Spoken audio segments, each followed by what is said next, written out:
முதலீட்டு ஊக்குவிப்பு மற்றும் வர்த்தகத்துறை சார்பில் இன்று நடைபெற இருக்கும் காலணி மற்றும் தோல்துறை மாநாட்டிற்கு வருகை தந்திருக்கும் உங்கள் அனைவரையும் வருக வருக என அன்புடன் வரவேற்கின்றோம். இன்று நடைபெற இருக்கும் இந்த மாநாட்டில் சர்வதேச அளவில் பல்வேறு காலணி நிறுவனங்கள் மற்றும் அமைப்புகளோடு புரிந்துணர்வு ஒப்பந்தம் மேற்கொள்ளப்பட இருக்கிறது. மேலும் தமிழ்நாடு காலணி மற்றும் தோல் பொருட்கள் கொள்கை 2022 என்ற தொகுப்பும் மாண்புமிகு தமிழ்நாடு முதலமைச்சர் அவர்களால் வெளியிடப்பட இருக்கின்றது.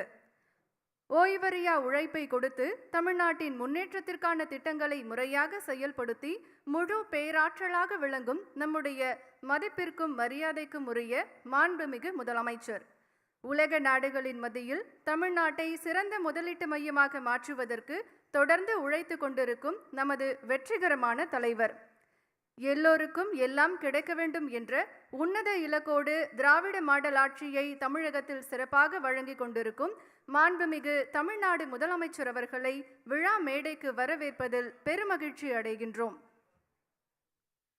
சிறப்புமிக்க இந்த நிகழ்விற்கு வருகை புரிந்துள்ள மாண்புமிகு அமைச்சர் பெருமக்கள், மாண்புமிகு நாடாளுமன்ற மற்றும் சட்டமன்ற உறுப்பினர்கள், அரசு செயலாளர்கள், அரசு உயர் அலுவலர்கள், தொழிலதிபர்கள், பத்திரிகை மற்றும் ஊடக நண்பர்கள் அனைவரையும் வருக வருக என வரவேற்கின்றோம். Today is a special day as we gather to witness the continued transformation of the industrial landscape of Tamil Nadu. To begin this event, may I now request you all to the rise for Tamil Thai Vazhuthu. Tamil தாய் வாழ்த்து பாட சென்னை அரசு மருத்துவக் கல்லூரி மாணவ மாணவிகளை அன்புடன் அழைக்கின்றோம். அனைவரும் எழுந்து நிற்குமாறு அன்புடன் கேட்டுக்கொள்கின்றோம். கடலுடுத்த நிலமடந்த கெளிலொழுகும் சீராரும் வதனமென திகழ் பரத கண்டமிதில் தெக்கணமும் அதில் சிறந்த திராவிடனல் திருநாடும் தக்க சிறு பிறை நுதலும் தரித்தனரும் திலகமுமே அத்திலக வாசனை போல் அனைத்துலகும் இன்பமுற எத்திசையும் புகழ் மணக்க இருந்த பெரும் தமிழனங்கே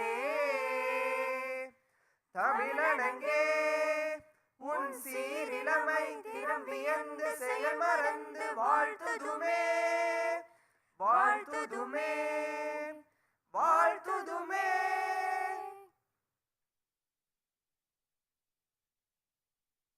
நன்றி. I now request the Additional Chief Secretary, Industries to welcome the gathering.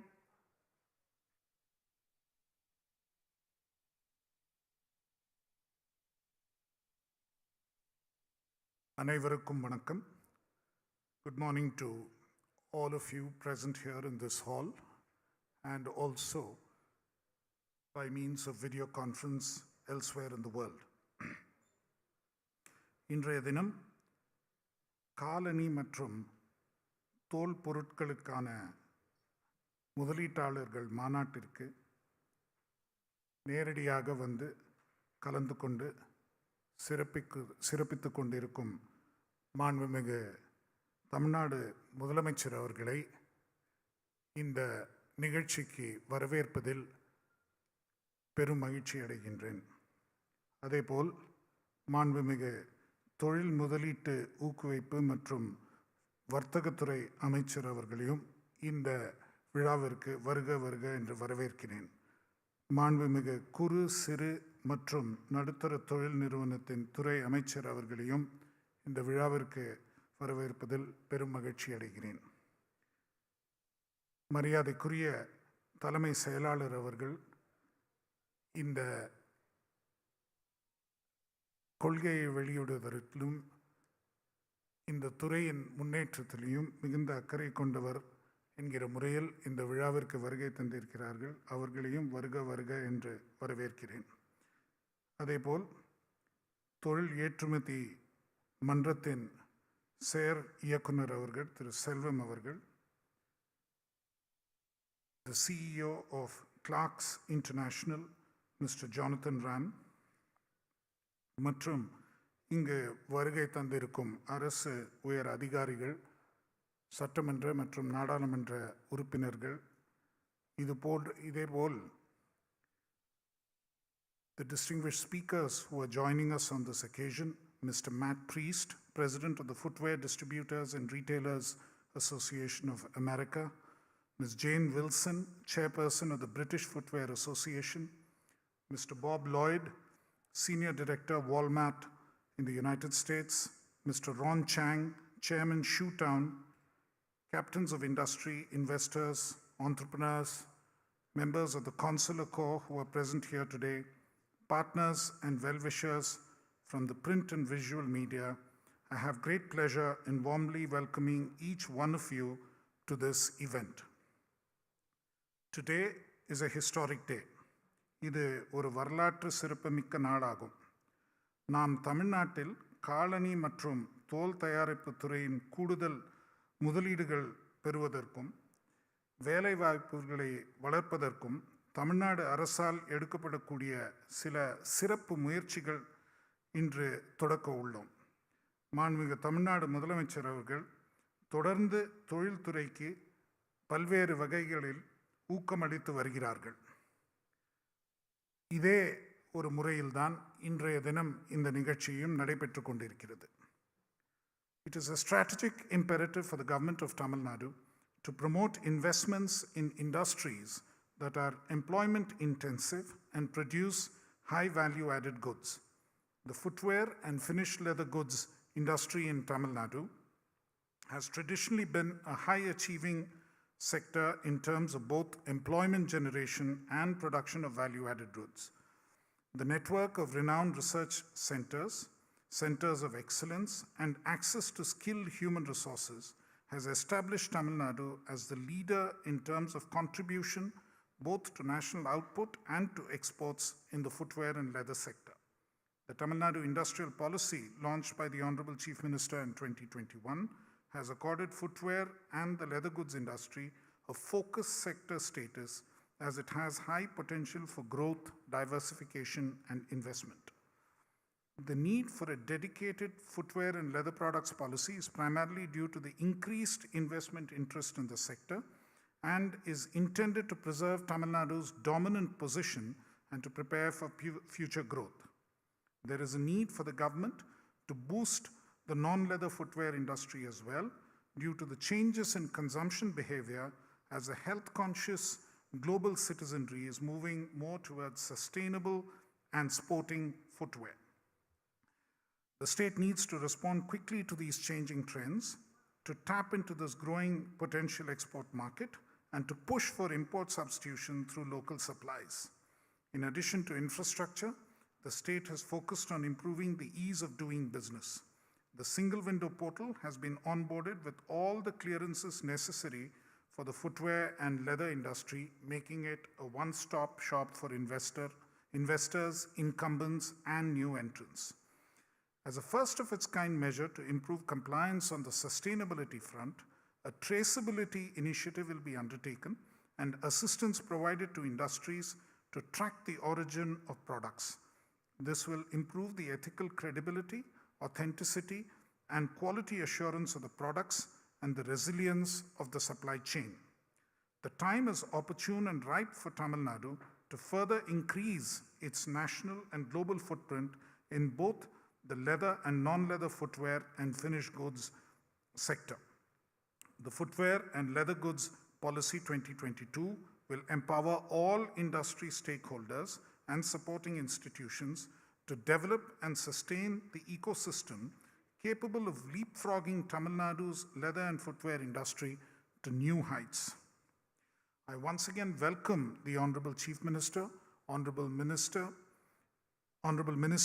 senior officials, investors, and the ecosystem stakeholders to this very significant event in the full belief and expectation that this policy will guide the sector to its rightful place and momentum and provide the necessary momentum to the state government's drive to become a $1 trillion economy by 2030. Nandri, thank you, and I once again welcome all of you to this event. Thank you.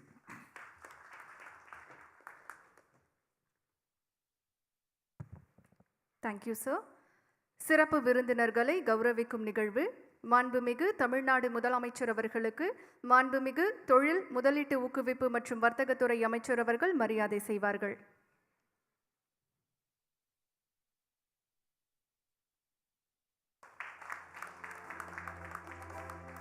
மாண்புமிகு தொழில் முதலீட்டு ஊக்குவிப்பு மற்றும் வர்த்தகத்துறை அமைச்சர் அவர்களுக்கு guidance நிர்வாக இயக்குனர் அவர்கள் மரியாதை செய்வார்கள்.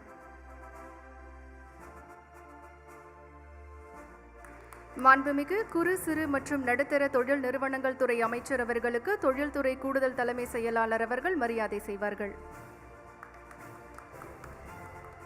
May I request Additional Chief Secretary Industries to felicitate Mr. R. Selvam, Executive Director, CLE. May I request the Additional Chief Secretary Industries to felicitate Mr. Raj Kumar, President, Confederation of Indian Footwear Industries. May I request MD and CEO of Guidance to felicitate Chief Secretary, Government of Tamil Nadu. May I request the MD and CEO of Guidance to felicitate Mr. Jonathan Ram, CEO, Clarks.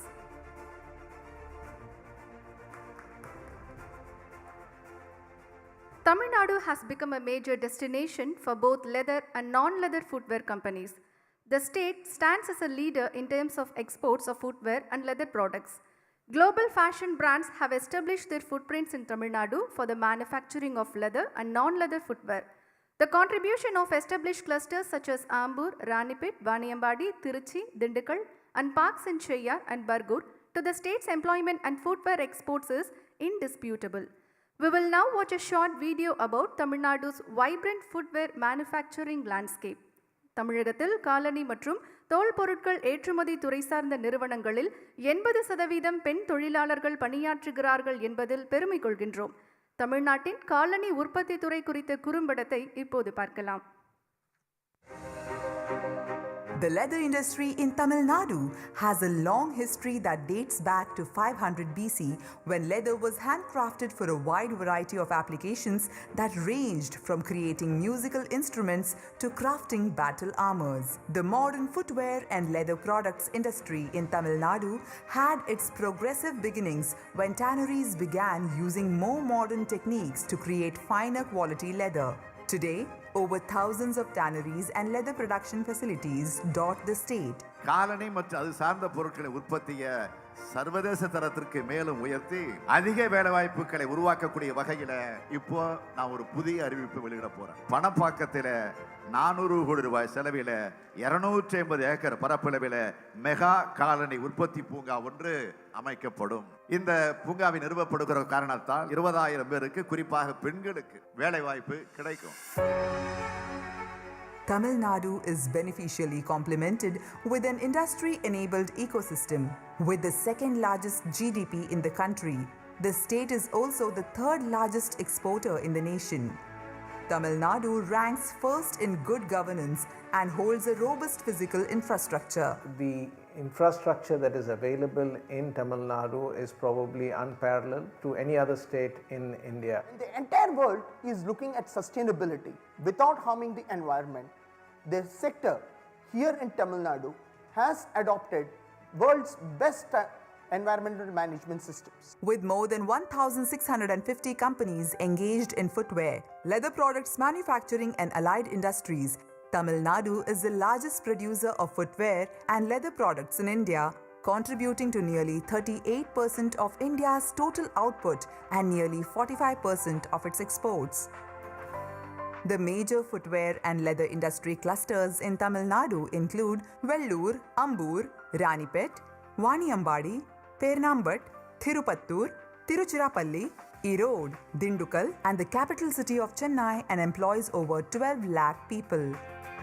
With upcoming clusters at Panapakkam, Bargur, Perambalur, and Tindivanam, coupled with end-to-end support being facilitated by the state, the industry is expanding rapidly. The non-leather segment is poised to grow at a frenetic pace and key investments are being encouraged with incentives and support geared towards harnessing the global demand for non-leather products. The industry in Tamil Nadu significantly supports women empowerment with a workforce comprising 85% women. This sector also holds an enviable track record for CSR initiatives. We have established 150-bed multi-speciality hospital jointly with Apollo. We have also established schools in the rural where our employees can send their children to these schools and give them the higher standards of education. The presence of institutes of technical excellence in the field of footwear and leather products like Central Leather Research Institute, Footwear Design and Development Institute, and Central Footwear Training Institute endows the industry with a competent workforce. Guidance. The nodal agency for investment promotion and single window facilitation has been partnering in the state's progress by adeptly performing as the investor's friend. Being apprised for the favorable conditions, global footwear brands have started their operations in Tamil Nadu, which is proving to be a major booster for the state to emerge as a global non-leather footwear hub. The state government's special focus on enhancing the quality of vocational skill training is expected to support industries get more organized and skilled workforce. When the clusters are developed, there is a support for development of entire ecosystem of this industry. The footwear and leather product sector will play a vital role in boosting economic growth and provide the impetus for the state's ambitious journey towards a $1 trillion economy by 2030.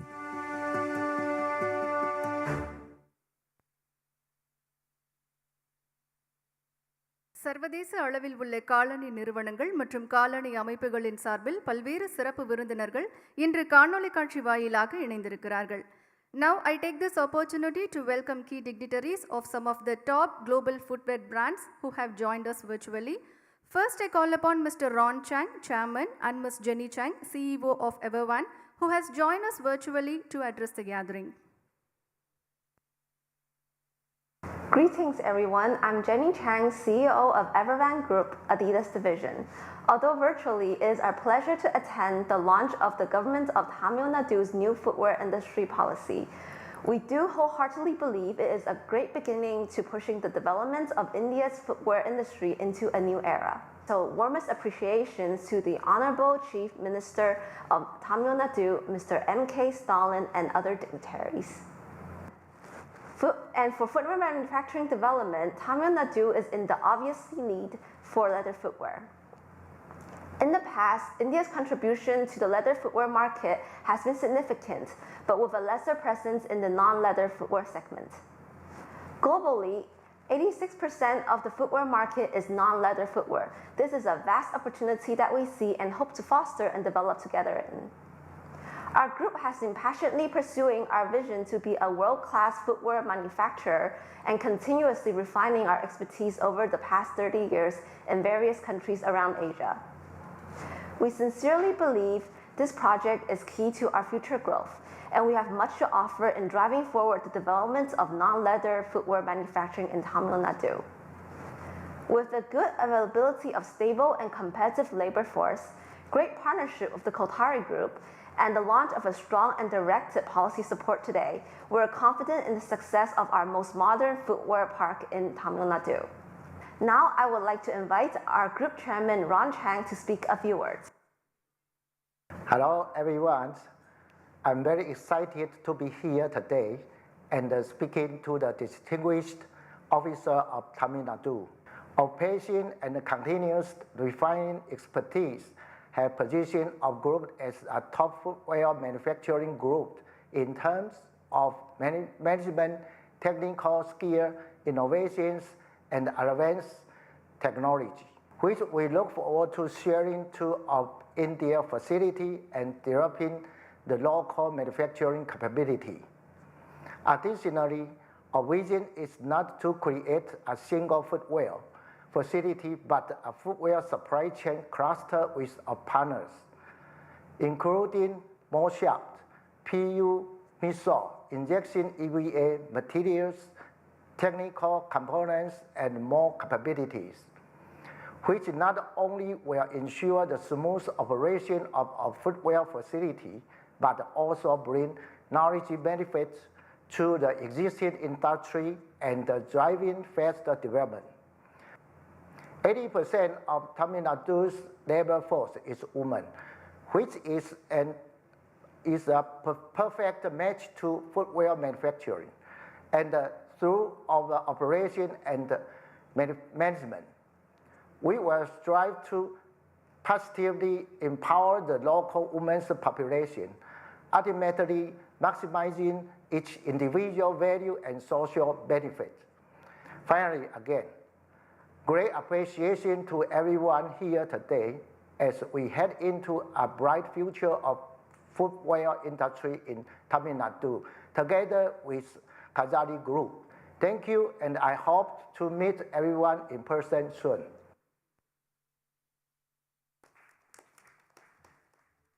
Thank you, sir. I now call upon Mr. Ken, General Manager, SEMS Group, to address the gathering. Firstly, I want to thank you for inviting us to attend the launch of the footwear policy of Tamil Nadu. As the visa application takes much longer than expected, we cannot be present there this time. We are looking forward to seeing you in October. We are looking for a next phase for long-term growth. We take India as the best potential country for shoe business, not only because India has a huge amount of human resource, but also Indian market will be one of the biggest markets in the world in 10 years. Tamil Nadu is becoming an important area for global footwear manufacturing. Kosari company will be our partner in India. They will build the infrastructure for us, and this will shorten the timing and reduce the investment cash flow. Plug and play and the supply chain setting up nearby will be the key competition point. Let Tamil Nadu surprise. We are signing the MOU today, and we are so eager to go to India to check the facility and everything there to meet you in face. Especially thanks to Dr. Mohan, who helped us learn a lot in this difficult time, and we still need his help in future steps. Congratulations to the successful launch of the footwear policy. Thank you all. Bye-bye.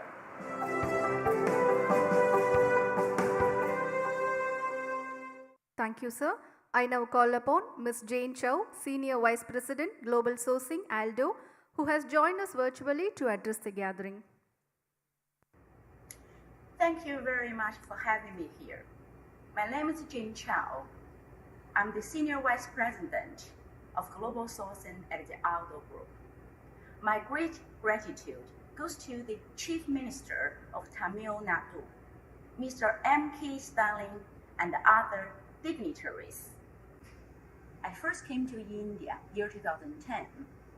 I was impressed by its rich culture and also by its potential to become a hub for footwear.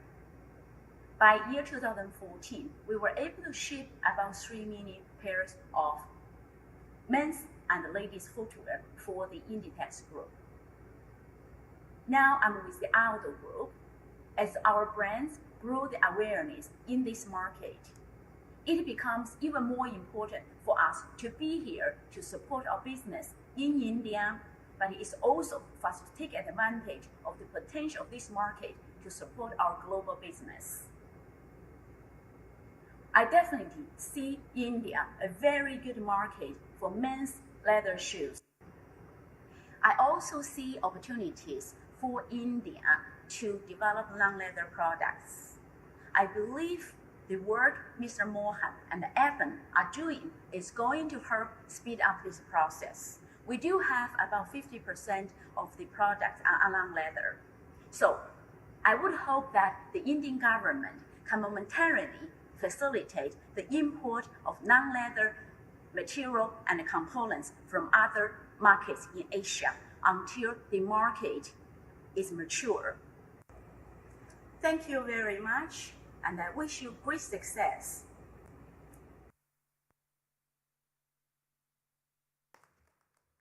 Thank you, ma'am. மரியாதைக்குரிய தமிழ்நாடு தலைமைச் செயலாளர் அவர்களை உரையாற்ற வருமாறு அன்புடன் அழைக்கின்றோம். I now request the Chief Secretary, Government of Tamil Nadu, to address the gathering.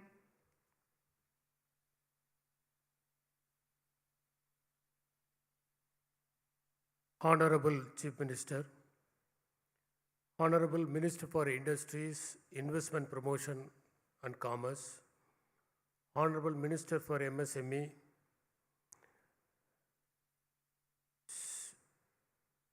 beloved Thiru Krishnan, Additional Chief Secretary Industries, Ms. Pooja Kulkarni, Director Guidance Bureau, Thiru Selvam, dignitaries on the dais and off the dais, friends from the media, I am extremely happy to render my special address on this occasion of great significance for Tamil Nadu. I would like to dwell upon the importance of feet before I embark on the subject footwear and leather industry policy.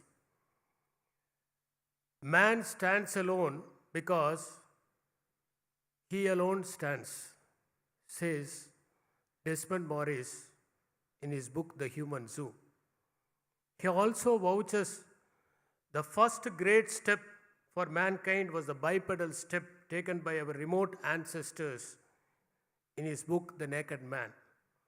Jared Diamond pinpoints 3 important steps in human evolution.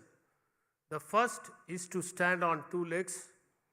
The second is to liberate the hands which had opposable thumb over a period of time. And the third being the cooperation among the members. The cooperation among human beings is inevitable for survival, and man is selfless as he is selfish. Unless he cooperates, he might not have survived in an era of the powerful carnivores. Feet are important for the complete progress of mankind. Whenever we started walking on the hind legs and freeing our front legs, that became many manipulative, grasping tools called hands. We were ready to conquer the world. Evolution says that we have been biped for at least 3.3 million years. 3 million years ago, our ancestors' feet were relatively more advanced than their hands. Man's feet were in the forefront of the evolutionary trail and led to the foot human condition that we are today. While progressing up the ladder of evolution, organisms' number of legs started reducing. Millipeds having hundreds of legs is primitive, while men having 2 are advanced. It reminds us of the popular riddle in Oedipus Rex written by Sophocles, where the Sphinx asks Oedipus the riddle, which animal walks on 4 legs, 3 legs and 2 legs and remains the most powerful with the least number of legs? Yes, we crawl as baby and use a cane in old age, which is rightly called the second childhood by Shakespeare in As You Like It. Foot is remarkably a complex structure. It contains 26 bones, 33 joints, 114 ligaments, 20 muscles. Leonardo da Vinci calls it as a masterpiece of engineering. The evolutionary requirements made it obligatory for men's feet to be longer than that of women. Even in Silappadigaram, Kannagi has been described by Ilangovadigal as Vannachiradi Manmagal Arindilal. Few countries attempt to artificially shrink the size of women's feet by the use of shoes that are too tight, too pointed and are high-heeled. Such modifications impose a serious strain on them, and it is no coincidence that 80% of foot surgeries are performed on women. Having elucidated the extraordinary importance of feet, protecting them with proper footwear becomes equally important. There cannot be one size and one type of footwear fit for all. Few may require a thicker sole, few others may prefer softer leather. We wear different shoes on different occasions. Walking shoes, tennis shoes, office wear, party wear, so on and so forth.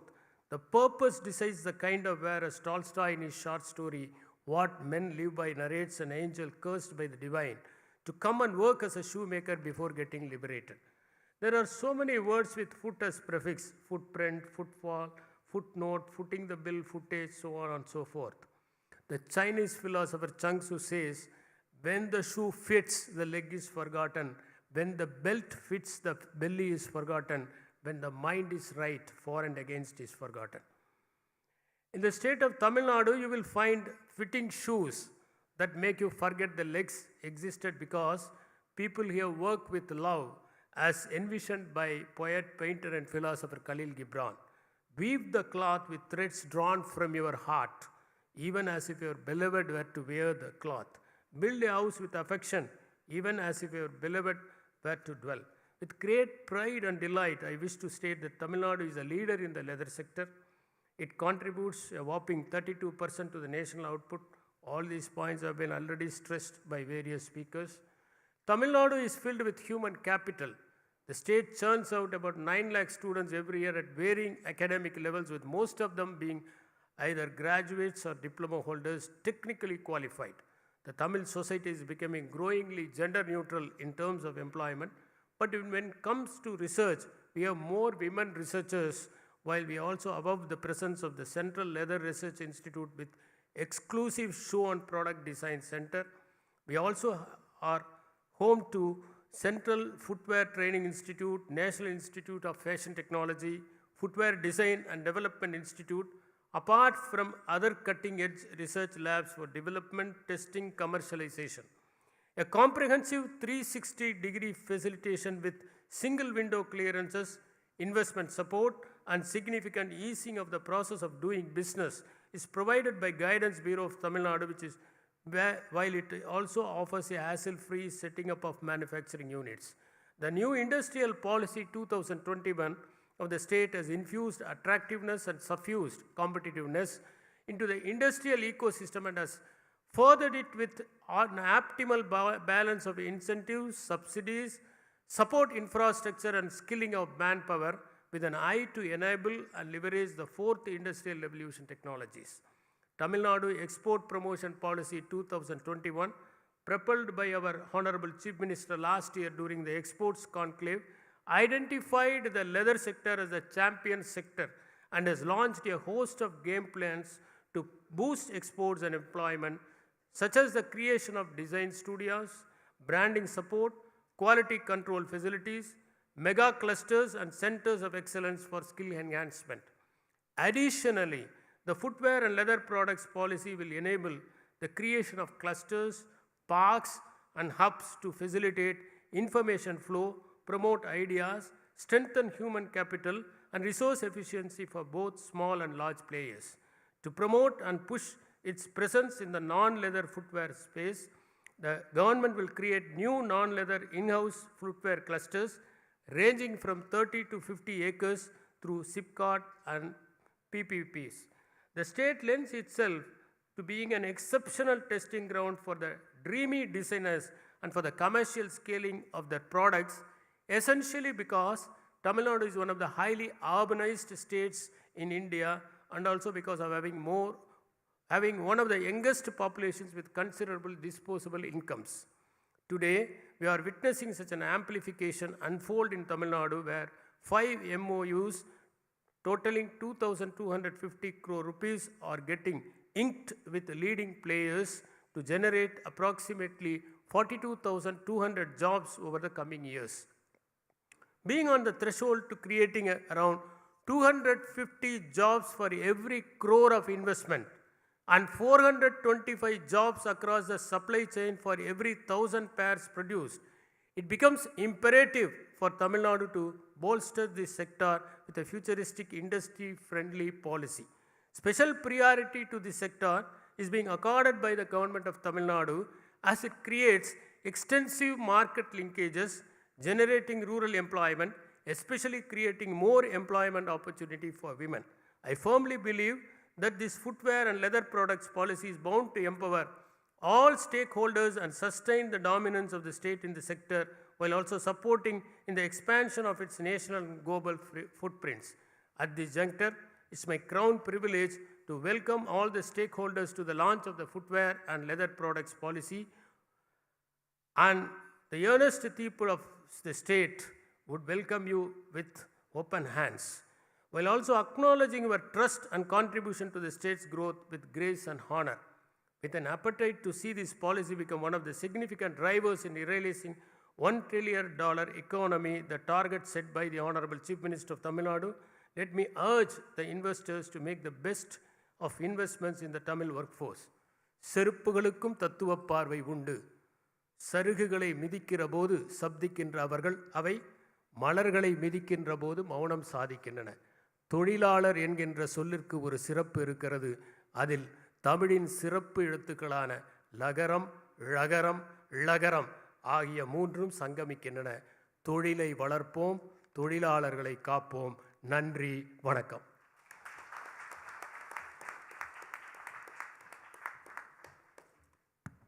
Thank you, sir. I now call upon Ms. Jane Wilson, Chairperson, British Footwear Association, who has joined us virtually to address the gathering. Good morning. I'm delighted to have the opportunity to address the conference on behalf of the British Footwear Association. And I'm particularly honoured to be in the company of the esteemed dignitaries this morning. Honourable Chief Minister of Tamil Nadu, Mr. M.K. Stalin, Honourable Industry Minister of Tamil Nadu, Mr. Thangam Thenarasu, Mr. An Barasan, Honourable MSME Minister of Tamil Nadu, may I thank you for your kind invitation to address this conference. First of all, I should introduce myself. I've worked in the footwear industry for my entire career, having been Chief Executive of Startright Shoes, Group Product Director at Clarks, and co-founder of Moot Management Consulting. My clients have included brands such as Echo and Barter. I'm currently Chief Executive of the William Lamb Group and an independent consultant to the footwear industry. Recently, I became chair of the British Footwear Association, and I work very closely with Lucy Rees-Raybould, who is also here with us today and who is Chief Executive of the British Footwear Association. As India's second largest state economy, Tamil Nadu is a manufacturing hub of Southeast Asia, with the highest number of factories in India. Footwear manufacture is an important sector within this, with the state being a leader in manufacturing and the export of footwear and leather products, amounting to about $2 million. But of course, you all know this. Given the changes in the supply chain realignment globally in the last 3 years, there are several global manufacturers, especially those in non-leather footwear, seeking to set up their manufacturing base in Tamil Nadu. It is therefore a time of opportunity for the region, not least because its inherent availability of skilled workforce, its connectivity through the ports and airports to global markets, and the ease with which it's already possible to do business in this state. This is very important for the United Kingdom.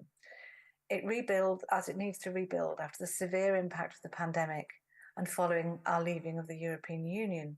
We now seek to build trade partnerships beyond the shores of Europe. The UK has for many years been associated with Tamil Nadu, but we're particularly interested to hear about the new opportunity in the footwear manufacturing park in the Ranipet district. Thank you.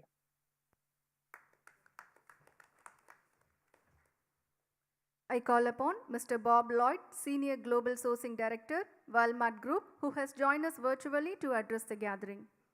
Good morning, good afternoon, and good evening to you all, wherever you may be. I think we've got maybe 7, 8, maybe 9 time zones covered. I want to wish you all a good day. Thanks for having me speak. My name is Bob Lloyd. I am the Senior Director of Walmart Global Sourcing based here in Shenzhen, China. I'm happy to take a couple of hours to spend with you at the Tamil Nadu Footwear and Leather Footwear Conclave. You can see behind me, I've got the words flexibility, speed, and resilience. We use those all the time across all of our categories, but specific to footwear. I would say the 3 most important things from a footwear perspective in my career, and I've said this from the beginning, is quality, delivery, and price. You take care of those 3 things and customers will keep coming back for more and more business. Our CEO, Doug McMillan, has stressed Walmart's corporate initiative of $10 billion in exports out of India by FY 27 to 28. That's across all categories, obviously not just footwear, but footwear is going to be part of that as well. What the states and government and business owners and investors in India really need to focus on in order for the footwear investments to be successful and yield profitable results for everybody is don't just focus on tier one vendors, focus on building the tier 2 ecosystem of material vendors. China materials for footwear still innovate and transform and progress more quickly, more innovatively, and more competitively than anywhere else. That's very, very difficult to compete with, but you've got to build that into your ecosystem, that tier 2 piece. Focus on non-leather. Leather is what got the Indian footwear industry to where it is. Leather is not going to be where India needs and we need the footwear industry to progress to in India. I always like to say what got us here isn't going to get us to where we need to go. Try to keep it pretty simple, but that focus on non-leather materials, uppers, bottoms, outsoles. I think India still imports quite a bit of materials from China because it's competitive, but that's really where the efficiencies and the investments need to be and focus needs to be. And lastly, I'd say think about building efficiencies into the business long term. Robotics are obviously, semi-automation is obviously very key in higher labor, higher wage countries. I would, even though India's got plenty of labor, I would say think about that near term and long term, but build those efficiencies in long term. The domestic market there from a footwear perspective is quite robust and growing, but the export-oriented mindset to succeed in building the export business is really where you need that investment in tier 1, tier 2 ecosystems, non-leather, and efficiencies. So I'll leave you with that. Again, thanks very much for inviting me, and hope you have a fruitful session. Look forward to meeting you soon. Cheers.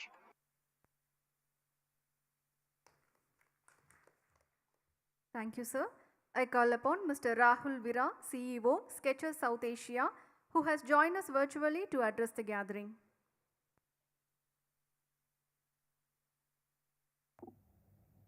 Hi, I'm Rahul Vira, CEO of Skechers South Asia. I would like to take this opportunity to thank Chief Minister M.K. Stalin and other dignitaries present here for this wonderful initiative. The footwear industry has seen rapid growth in India and globally.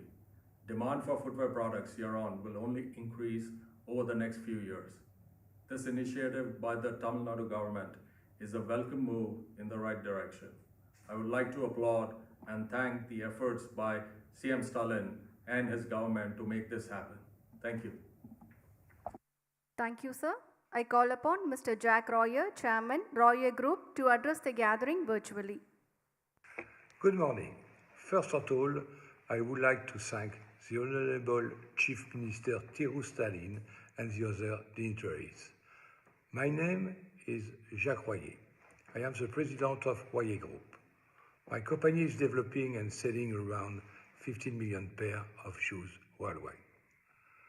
We have production in India since 1995, and we have our own company since 2009, Royer India. Our office in India is in New Delhi and the other one in Chennai. Since 1 year, it is our main office now. Often, we send some French technicians and some French product manager to train our local team. We are very proud of it. Even now, we have an Indian designer. Since the COVID period, they have expanded and became more autonomous. I believe that India now has an opportunity from the perspective of both leather and no-leather industry, like sneakers. Given the situation in China, this means developing an industry with a solid supply of raw material and semi-financing products. We are happy with the result. For 27 years, we are happy to work with Indian factories, which upgrade the quality year after year with good management and a good workforce. Our own brands, especially Kickers brand, we are working with some good factories such as Mohib, Bachi, PF Footwear, NBH, and others. Today we have a global opportunity to develop our Kickers brand in India in association with Kotari Group. We are exploring a partnership with them for production and sale in India.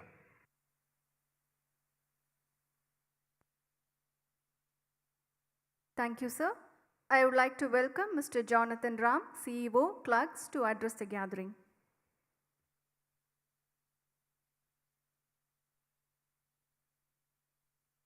Well, thank you very, very much. Honorable Chief Minister, thank you. And other dignitaries, it's truly an honor to be here. This is actually my first time in India, and I can't tell you how much I appreciate the warm hospitality. Recognizing that I'm only seeing a small part of the country, what I'm most looking forward to is coming back and exploring India even more so.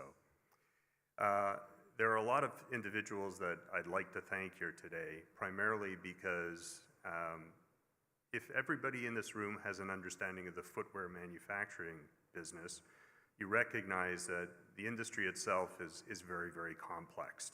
And I would say to you what is energizing me about being in this industry for almost 25 years is my desire to take complexity out of the industry and make it a lot more simpler. And that's everything from end-to-end processes to manufacturing to relationships. And clearly this is a first step today to making lots of inroads into taking complexity out of the industry. But one of the things that is a really interesting story about me making my way here to India, in the spirit of taking complexity out and always wanting to simplify things, I owe a debt of gratitude for many individuals in this room for helping me get my visa. You see, what you talk about complexity. I'm a Canadian citizen holding a Canadian passport. I'm a permanent resident in the United States.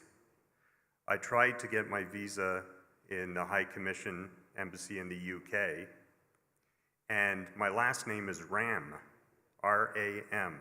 So as you could imagine, okay, I made things very, very complex for myself. So I'd like to thank so many people for helping me. I appreciate that. When I was asked to speak, and I was told I was the guest of honor, that was another first. I've never been the guest of honor of anything. Even in my own house, I'm not the guest of honor.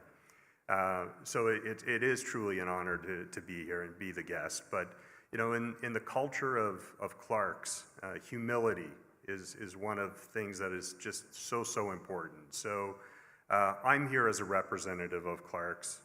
I'm here as a representative of almost 200 years of history. I'm here as a representative of our thousands of associates around the world, and it's truly an honor to be here.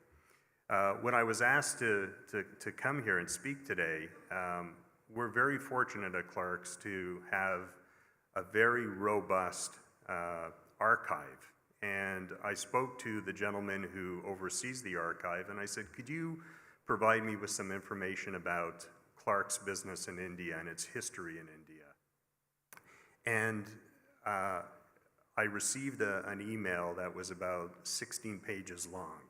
And the one thing that was just miraculous to me was Clarks, the earliest recorded business that Clarks has been doing in India dates back to 1862. 1862. So I think what we've demonstrated as an organization, that we started early, we were pioneers, we were innovators, we were entrepreneurs, and we intend to continue to be innovators, entrepreneurs, and pioneers in the footwear industry in India. I'd like to thank you for your warm hospitality, and I look forward to visiting you again soon. Thank you.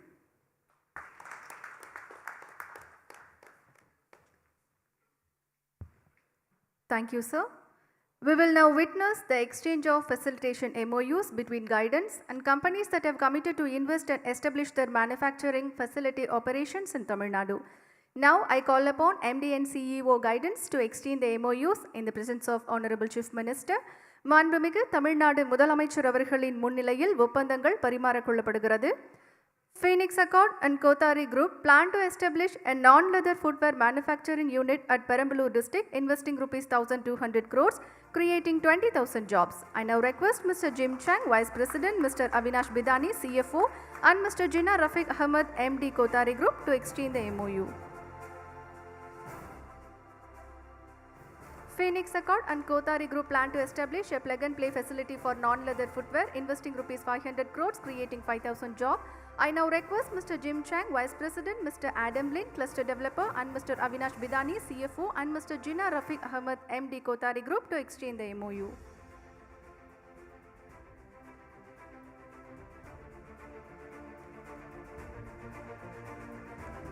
SEMS and Kothari Group plan to establish a non-leather footwear manufacturing unit in Tamil Nadu, investing rupees 300 crores, creating 10,000 jobs. I now request Mr. Jinnah Rafiq Ahmed, MD Kothari Group, to exchange the MOU, and Mr. Ken, General Manager, joining virtually.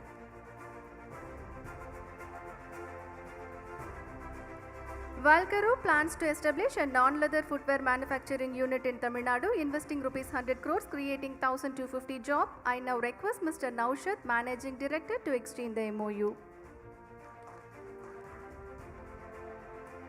Wagon Group plans to establish a leatherware and giftware accessories manufacturing unit in Tamil Nadu, investing rupees 150 crores, creating 1,200 jobs.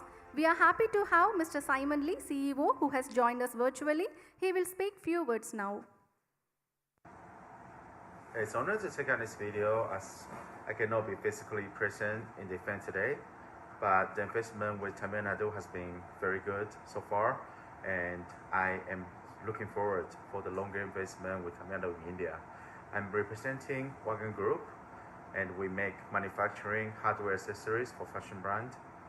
It's going to be a great investment, and like I said before, looking straight forward to our investment for the future to come. Thank you. Thank you, sir. Tamil Nadu is a leader in the traditional leather sector and is championing the growth in footwear.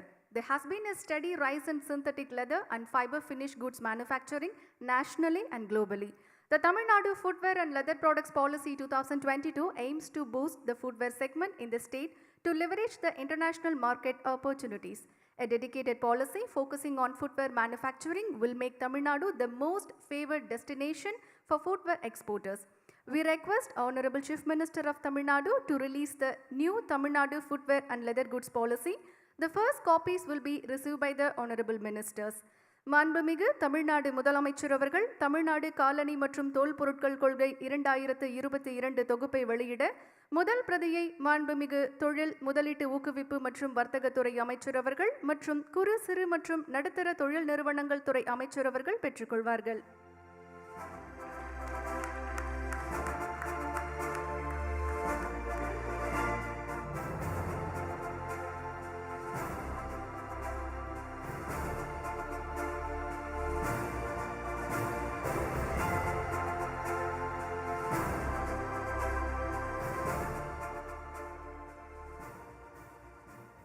Thank you, sir.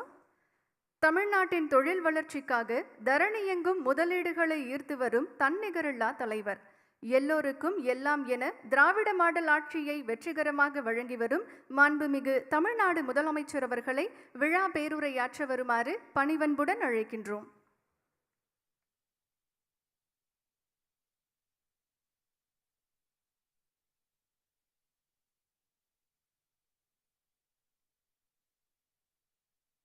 அன்புள்ள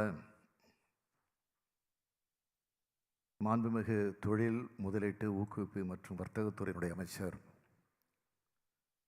அருமை நண்பர் தங்கம் தென்னரசு அவர்களே, மாண்புமிகு குறு சிறு மற்றும் நடுத்தர தொழில் நிறுவனங்கள் துறையினுடைய அமைச்சர் நண்பர் அன்பரசன் அவர்களே, தலைமைச் செயலாளர் முனைவர் இறையன்பு IAS அவர்களே, தொழில் முதலீட்டு ஊக்குவிப்பு மற்றும் வர்த்தக துறையினுடைய கூடுதல் தலைமைச் செயலாளர் திரு கிருஷ்ணன் IAS அவர்களே, வழிகாட்டி நிறுவனத்தினுடைய மேலாண்மை இயக்குனர் மற்றும் தலைமை செயல் அலுவலர் திருமதி பூஜா குல்கர்னி ஐஏஎஸ் அவர்களே,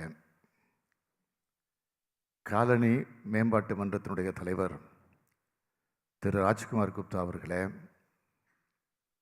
கிளார்க் நிறுவனத்தினுடைய தலைமை செயல் அலுவலர் திரு ஜொனாதன் ராம் அவர்களே, தோல் ஏற்றுமதி கழகத்தினுடைய செயல் இயக்குனர் திரு ஆர் செல்வம் ஐஏஎஸ் அவர்களே, அயல்நாட்டு தூதுவர்களே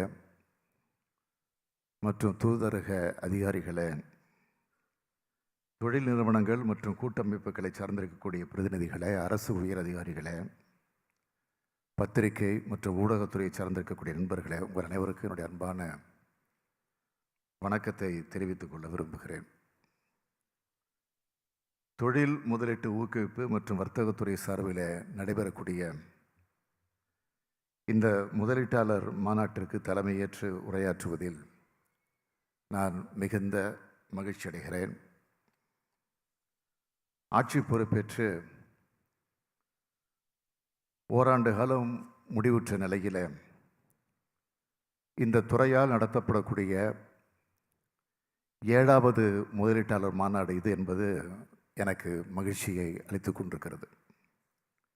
சென்னை, கோயம்புத்தூர், தூத்துக்குடி, துபாய் என்று பல இடங்களில் இந்த மாநாடு நடைபெற்ற போதிலும் இத்தனை மாநாடுகள் இவ்வளவு குறுகிய காலத்தில் வேறு எந்த மாநிலத்திலும் நடைபெற்றிருக்க வாய்ப்பில்லை என்றே நான் கருதுகிறேன். இத்துறை சார்ந்த அமைச்சர் மற்ற அதிகாரிகள் அவருடைய அயராத உழைப்பிற்கு என்னுடைய மனமார்ந்த வாழ்த்துக்களையும் பாராட்டுக்களையும் நான் தெரிவித்துக் கொள்ள விரும்புகிறேன். ஏராளமான முதலீடுகள் ஈர்க்கப்படுவதும் புதிய புதிய தொழில்கள் தொடங்கப்படுவதும் தமிழ்நாட்டை ஏராளமான நிறுவனங்கள் நோக்கி வருவதும் வளர்வதும் தமிழ்நாட்டில் சிறப்பான ஆட்சி நடைபெறுகிறது என்பதற்கு இது ஒரு அடையாளமாக விளங்கி கொண்டிருக்கிறது. தொழில் நிறுவனங்கள் தொடங்குவதை எளிதாக்கும் மாநிலங்கள் பட்டியலில் 3வது இடத்திற்கு தமிழ்நாடு முன்னேறி வந்திருக்கு.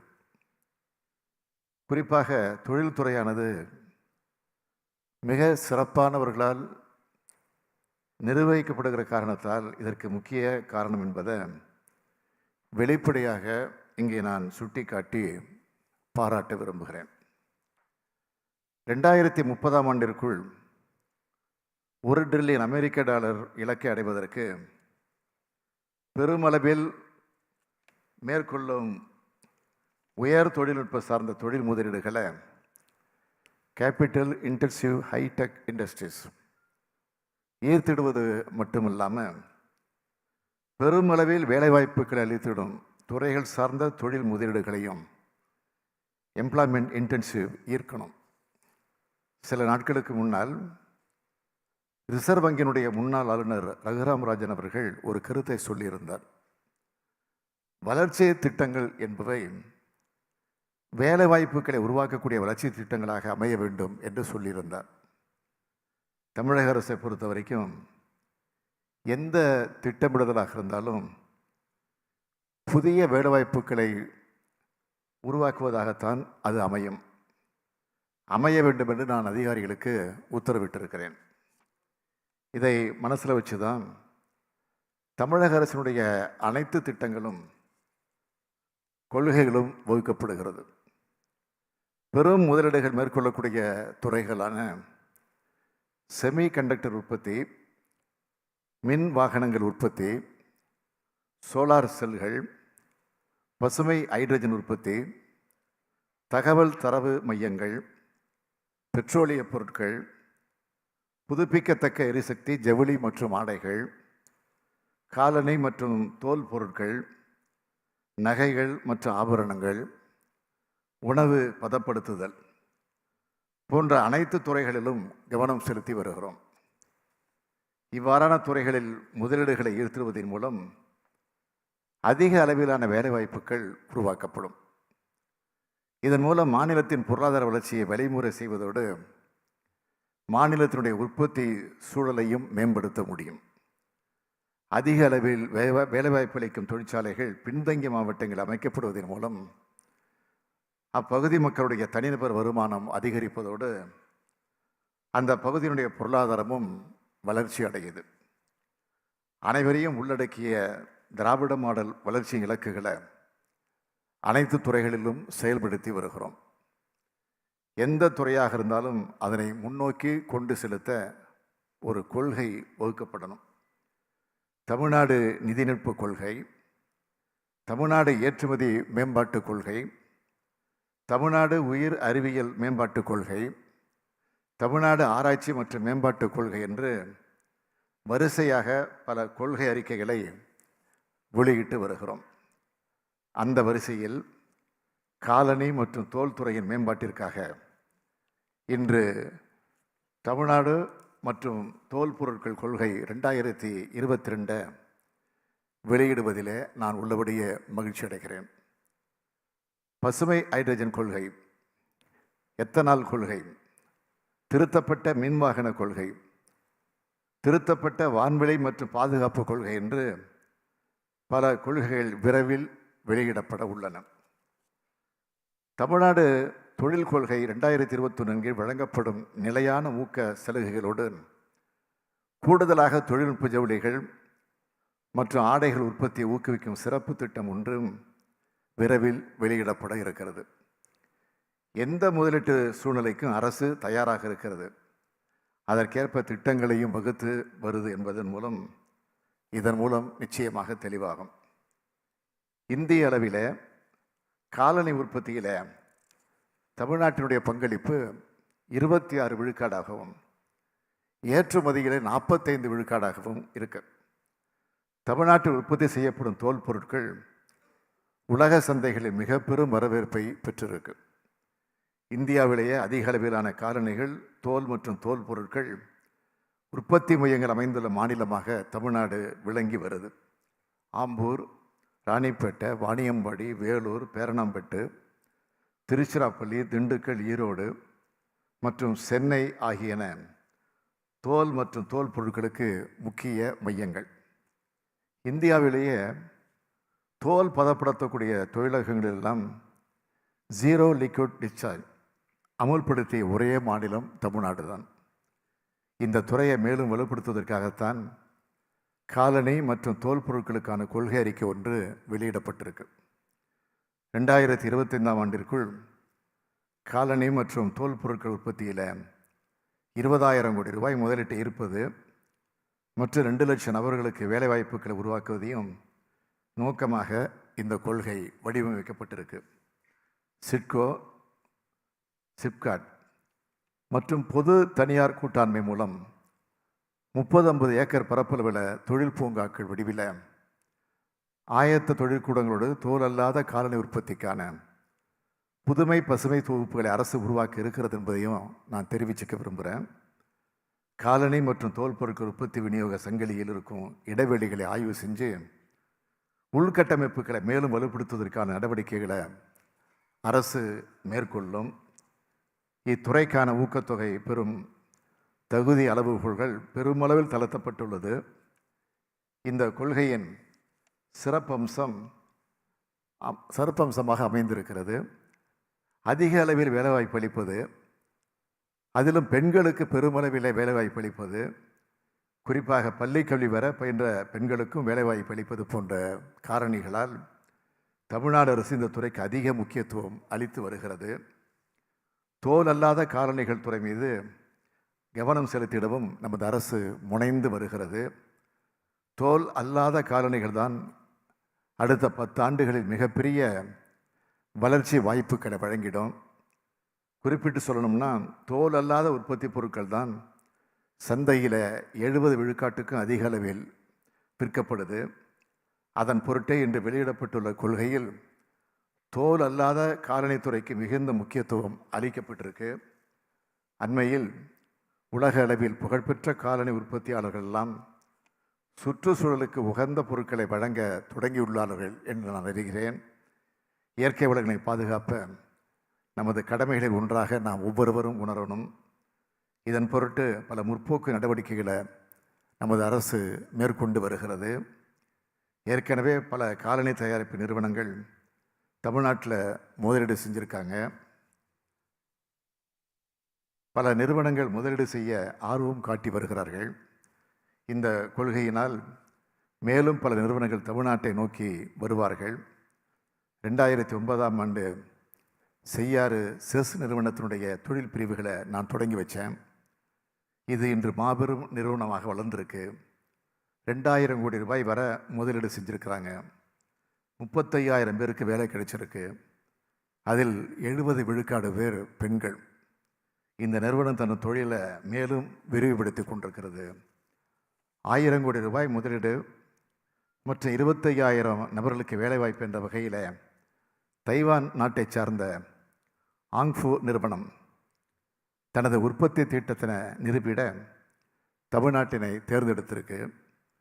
உலக புகழ்பெற்ற தோலில்லாத கால நிறுவனங்களான நைக்கி, அடிடாஸ், ரிபாக், பூமா போன்ற நிறுவனங்கள் நேரடியாக தமிழ்நாட்டில் உற்பத்தி நிறுவனங்களை நிறுவவில்லை. மாறாக ஒப்பந்த உற்பத்தியாளர்கள் மூலமே உற்பத்தியை மேற்கொண்டு வருகின்றன. இவ்வாறான பன்னாட்டு நிறுவனங்களை ஈர்த்திட வேண்டுமானால் அதற்கான சூழல் அமைப்பு வலுப்படுத்தணும். ராணிப்பேட்டை மாவட்டம் பணப்பாக்கத்தில் 400 கோடி ரூபாய் செலவில் 280 ஏக்கர் பரப்பளவில் காலனி உற்பத்தி பூங்கா அமைக்கும் பணிகள் நடைபெற்று வருகிறது. இதில் 20,000 பேருக்கு வேலைவாய்ப்பு கிடைக்கும். தற்போது இத்துறைக்கான மூலப்பொருட்களை சீனாவில் இருந்து தான் இறக்குமதி செய்திட வேண்டிய நிலை இருக்குது.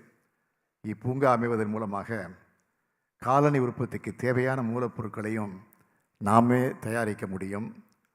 உலக சந்தையில் மேக் இன் தமிழ்நாடு முக்கிய பங்கு வகிக்க வேண்டும் என்ற நமது லட்சியத்தை இந்த திட்டம் நிறைவேற்றும். இன்று 2,650 கோடி ரூபாய் முதலீடு மற்றும் 40,450 நபர்களுக்கு வேலைவாய்ப்பு என்ற வகையில் இந்த துறை சார்ந்த 5 திட்டங்களுக்கு புரிந்துணர்வு ஒப்பந்தங்கள் மேற்கொண்டிருக்கிறோம். இதுபோன்ற பல நிறுவனங்கள் தமிழகத்தை நோக்கி வர வேண்டும் என்று நான் இந்த நேரத்தில் வேண்டுகோள் வைக்க விரும்புகிறேன். இன்று இங்கு புரிந்துணர்வு ஒப்பந்தங்கள் மேற்கொண்ட அனைத்து முதலீட்டாளர்களுக்கும் என் நெஞ்சார்ந்த நன்றியை தெரிவித்துக் கொள்கிறேன். உங்களின் திட்டங்கள் மென்மேலும் வளர்ச்சி பெற்றிட என் மனமார்ந்த வாழ்த்துக்களை தெரிவிச்சுக்க விரும்புகிறேன். மாண்புமிகு தொழில்துறை அமைச்சர் அவர்களும் நம்முடைய அரசு கூடுதல் தலைமைச் செயலாளர் அவர்களும் அதிகாரிகளும் அயராது உழைத்து தமிழ்நாட்டில் முதலீடு மேற்கொள்ள விரும்புபவர்களுக்கு தொழில் துவங்குவதற்கான சேவைகளை தொடர்ச்சியாக அளித்து வருகின்றனர். அதற்கு என்னுடைய மனமார்ந்த பாராட்டுக்களை தமிழக அரசின் சார்பில் நான் தெரிவித்துக் கொள்ள விரும்புகிறேன். காலணிகள் ஒவ்வொரு மனிதருக்கும் அடிப்படையானவை, முக்கியமானவை. அதே போலத்தான் காலணி மற்றும் தோல் தொழிலும் நம் மாநிலத்தின் வளர்ச்சிக்கு மிக மிக முக்கியமானது. இத்தொழில் மேலும் சிறப்படைய அனைத்து உதவிகளையும் இந்த அரசு உறுதியாக செய்யும் என்று நான் உறுதியளித்து என் உரையை நிறைவு செய்கிறேன். நன்றி, வணக்கம்.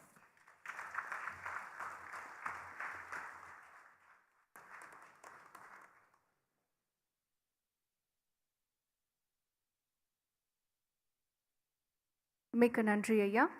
May I invite MD and CEO of Guidance to deliver vote of thanks.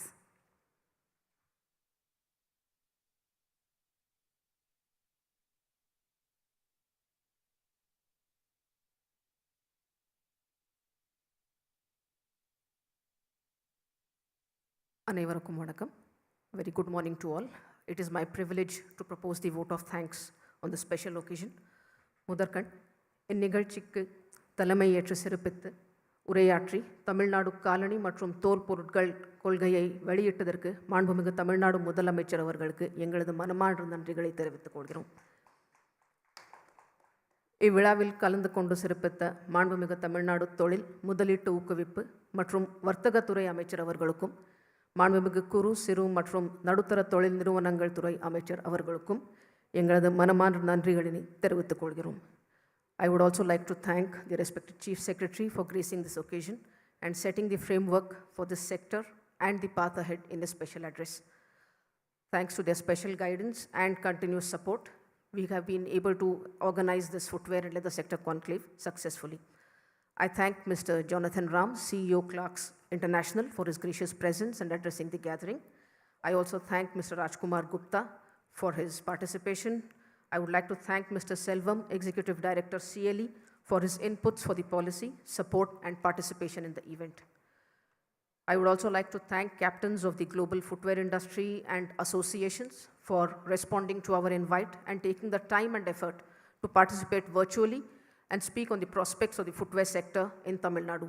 I also thank all the captains of the footwear and leather sector industry who are present here. I especially thank the promoters of the Kothari, Evervan, SEMS, Walkaroo and Wagon groups for choosing Tamil Nadu for their proposed investments and signing the MOUs with us. We assure you that we will provide full facilitation and support and ensure the successful grounding of your projects. I thank members of the diplomatic community for your participation and continued support. I also thank the Additional Chief Secretary, Industries Department for his valuable guidance. Special thanks are due to Mr. Mohan, CEO Clarks India, for his valuable inputs on the policy and connecting us with leaders of global and national players in the footwear sector. I thank friends from the print and electronic media for the continued coverage, and a special thanks to all my colleagues in the team which work round the clock to make this event a success. Thank you all of you. Nandri, Vanakkam.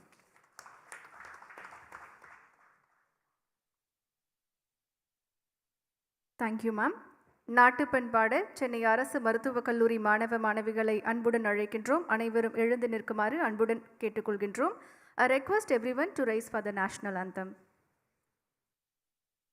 जनगण मन अधिनायक जय हे भारत भाग्य विधाता पंजाब सिंधु गुजरात मराठा द्राविड उत्कल बंगा विंध्य हिमाचल यमुना गंगा उच्चल जलति तरंगा तव शुभ नाम जाहे तव शुभ आशीष मांगे काहे तव जय गाथा जनगण मंगलदायक जय हे भारत भाग्य विधाता जय हे जय हे जय हे जय जय जय जय हे.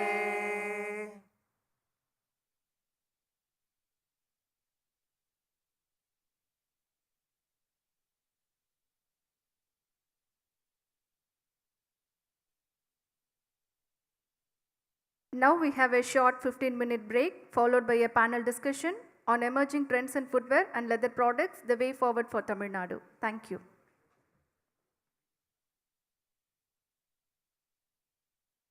Please wait for the panel discussion followed by the lunch. Thank you.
சரி சரி கிளம்புங்க.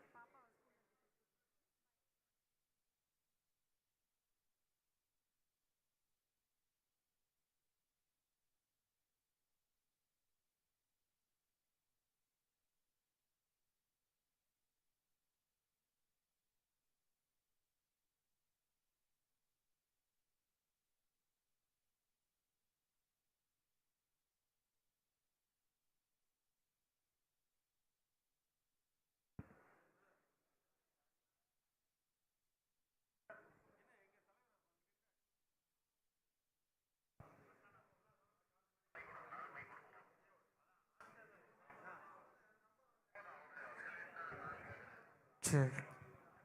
Check. Check this.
Check this.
Check.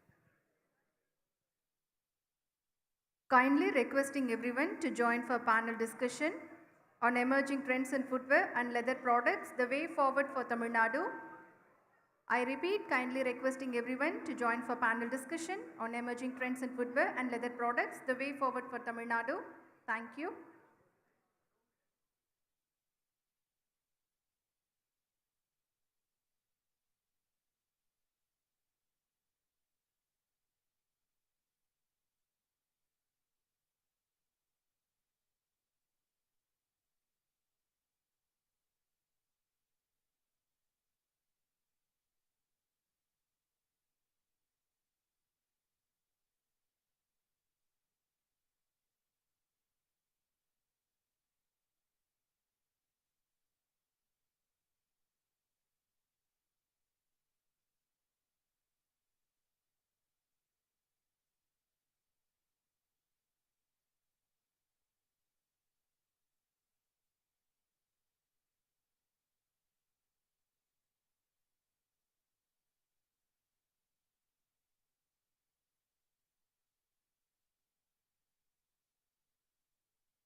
We are going to start panel discussion in another 5 minutes, kindly requesting everyone to assemble in the conference hall.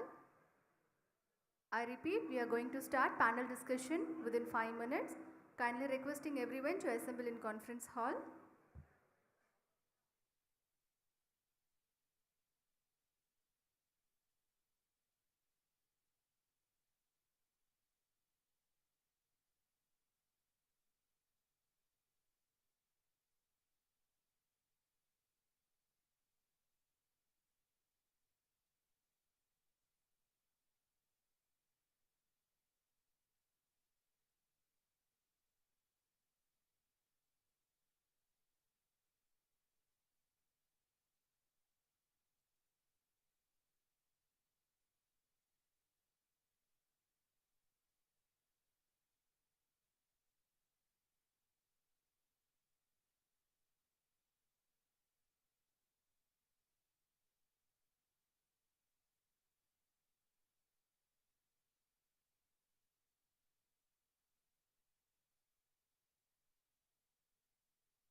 I request everyone to assemble in the conference hall. We are going to start panel discussion within 5 minutes. Requesting people who are on the outside, please assemble in the conference hall. We are going for the panel discussion on emerging trends in footwear and leather products, the way forward for Tamil Nadu.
Welcome வந்து first வந்து இங்கே mister Sunil Taneja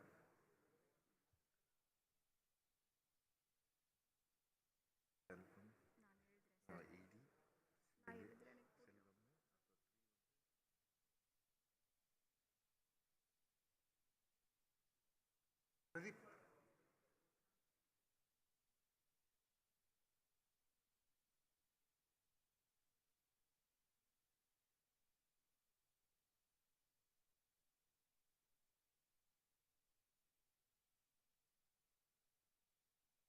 doctor Sriram யார் Sriram CLRI போட்டிருங்க அப்புறம் இஸ்ரார் இல்லை mister Kumar Rajagopalan from retail association from India. No. We'll call retail association Mr. Mohan.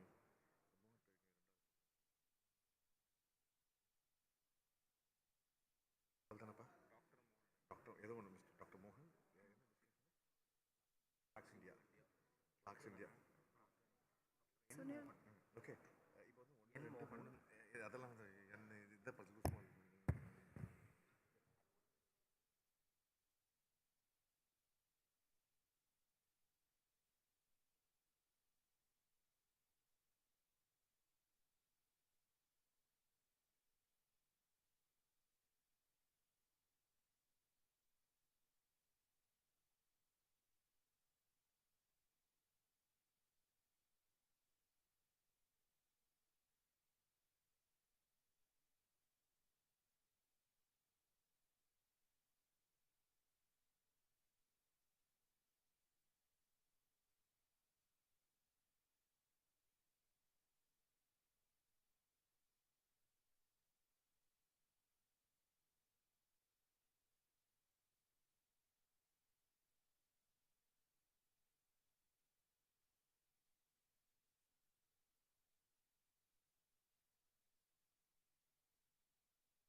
Although virtually, it is our pleasure to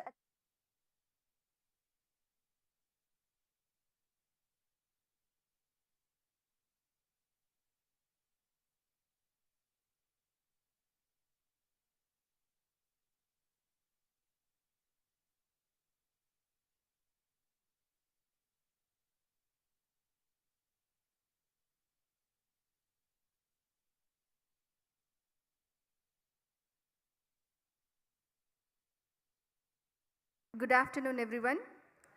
Now we are going to start panel discussion on emerging trends in footwear and leather products, the way forward for Tamil Nadu.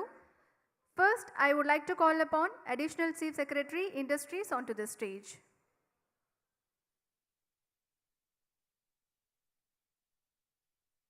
Welcome, sir.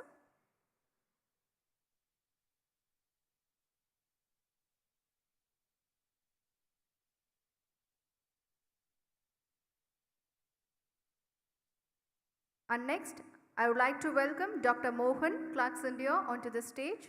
Please welcome, sir.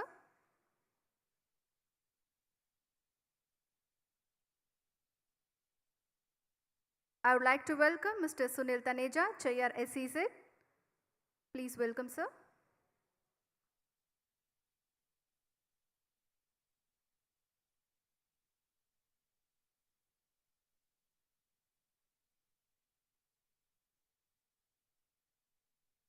I invite Mr. R. Selvam, ED, CLE onto the stage. Please welcome, sir.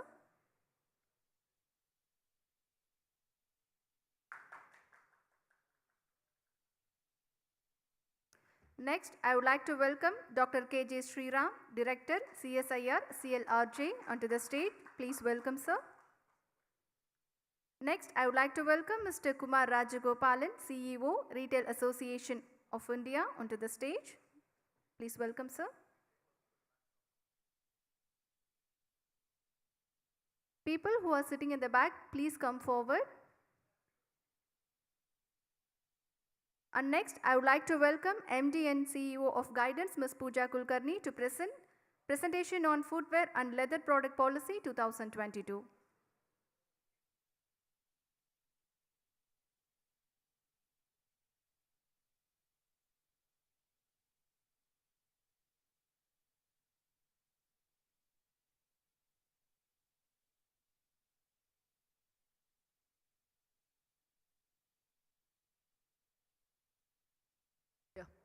Good afternoon again. Having launched the policy, we would now like to make a brief presentation on what we propose to do via the policy and the developments and the support to the sector that we plan under the Footwear and Leather Products Policy.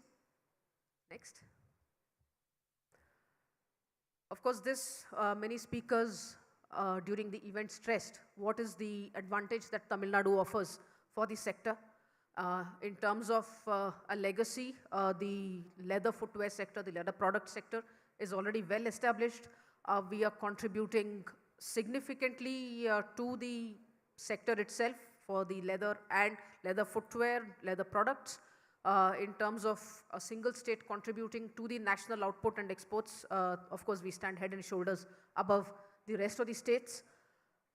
Some of the special things that, of course, Tamil Nadu offers, the share of women workforce in the overall labor workforce participation, more than 70%, an indicator of the social progressiveness of the state.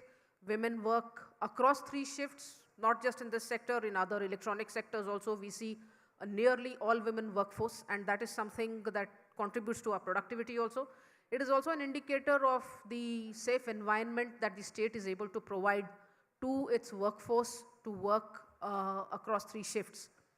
Next. The scope, while leather footwear, of course, is niche and commands a higher value, the growth worldwide is expected in the non-leather footwear sector, and that is something that in this sector also we would like to command a pride of place as we do in the leather sector. We already have players like Conclave who have made Tamil Nadu their home. We have other large players like Hong Fu in JV with Florence Shoes who are who've already signed an MOU. Today we saw the Kothari Group and in JV again with large groups like Evervan and SEMS who are going to make Tamil Nadu their home for manufacturing. We wish to see more such participation. We are already generating that kind of interest. Primarily one, of course, the shift in global supply chains, change in geopolitics, and we are beneficially placed to take advantage of these, of the shifting geopolitics. In terms of growth, the sector offers about 6% CAGR, and we are well poised to take advantage of that growth. Apart from the footwear manufacturing itself, what we like to address and like to attract through the policy is footwear cluster. It is not sufficient just to manufacture, just to assemble the footwear, but all its contributing parts, be it the sole, the midsole, the PU, the net uppers, all the buckles, embellishments, all of that, both for leather and non-leather. That is something that we would like to attract in a cluster, establish in a cluster, so that we have a disruption-resilient supply chain within Tamil Nadu itself. Next. Policy, our vision is to make the state the most favored destination for footwear manufacturing, both leather and non-leather. And our goal is to attract about 20,000 crores in investment over the next 4 years. We expect that it would generate employment for at least 2 lakh people directly and many more indirectly. We would like to create a conducive ecosystem for this sector by virtue of creating these clusters, upskilling the labor supply. The labor here is already productive, but we understand and appreciate that the skills required for each of these sectors, whether it is leather cluster, leather components, non-leather components, all of those require different skills. We have the centers here which can provide the skills and provide the workforce that kind of competence. So that is something that we would like to do. And of course, the ease of doing business guidance already is in the business of easing of doing business. We offer the single window portal, so all your clearances would be a single stop shop. And that is again a part of our policy. Next. So these are the policy levers. Ease of doing business, something I already mentioned. The enabling ecosystem, infrastructure, the park that we are going to establish at Panapakam, another at Perambalur, the cluster is going to come up there. The skill training, education, sustainable manufacturing, this is becoming a key for global brands all over. And that is something that we also like to focus on. We are already pursuing very advanced sustainable practices, especially in the leather sector. And that is something that we would like to continue to ensure that it remains our USP even in the non-leather sector. Incentives is something that I will come to later. So something that I've already mentioned in the non-leather as well as leather sectors. In the leather sectors, of course, we already have established clusters around Vellore, Ranipet, and we would like to expand this cluster into a brownfield cluster with component manufacturers. On the non-leather side, of course, we don't have component manufacturers yet, and the cluster that we plan, we expect to attract non-leather component manufacturers to create the ecosystem within the state itself. Traceability, this is something unique to our policy. We again understand, these are again shifting signs, new trends. Global brands like to show that their products are sustainable, that their products have been manufactured in a compliant ecosystem, and they would also like to show traceability of their products, and that is something that we are seeking to incentivize. It's a unique feature of our policy. We also intend to provide marketing assistance for MSME units. And there's of course logistics and connectivity. The state is already well endowed with 4 ports, 3 around Chennai and 1 at Tuticorin. So wherever that you set up your unit in the state, you would be well connected to the nearest port. The most important thing that a manufacturer looks forward to, incentives. The large investors would get covered under the industrial policy. There is a choice. You can either choose to take your incentives under the the footwear policy, or the incentive or the industrial policy, whichever is more favorable to you. We offer land cost incentive in the B and C category districts, which is basically the rest of the state other than the Chennai cluster. We're also offering standard incentives on stamp duty exemption, on quality certification, on intellectual property that you create. Training subsidy, this is an employment intensive sector, so this would be a significant contributor to your cost of production. We are offering training subsidy of 6,000 rupees for a woman workforce. Interest subvention also for large investments. And for this sector in this policy, what is different from the industrial policies that we recognize that there are smaller players who can still generate large employment, and that is our goal, to generate employment, and therefore we have made a special relaxation in the policy. So in the industrial policy, for example, in category B and category C districts, the threshold for investment is 300 crores, which for this sector we have specifically brought it down to 50 crores. It being an employment intensive sector, of course the number of jobs that you need to generate is higher, but the incentives that we are offering are also much higher. We are offering you a turnover based subsidy, which is something that is not available in the industrial policy. So in that sense, the incentives that we are offering to smaller players in the footwear and leather product sector under this policy is much higher. The level, the threshold of investment is also much lower, so it offers that many more opportunities. For the component manufacturers, again, for a cluster with a minimum investment of 300 crores, we are inviting promoters to develop clusters. On the other hand, component manufacturers, we are also offering the flexibility. You can come together and form a group and create the cluster. Each of you would be eligible for an incentive which is higher than what you would have otherwise got as an individual unit. So the idea is to incentivize the formation of the cluster itself so that all of the component manufacturers come together at one place. Design centers, we recognize that designing is a key component of this whole process, something that adds value, and it's not something that we are contributing to in a big way currently.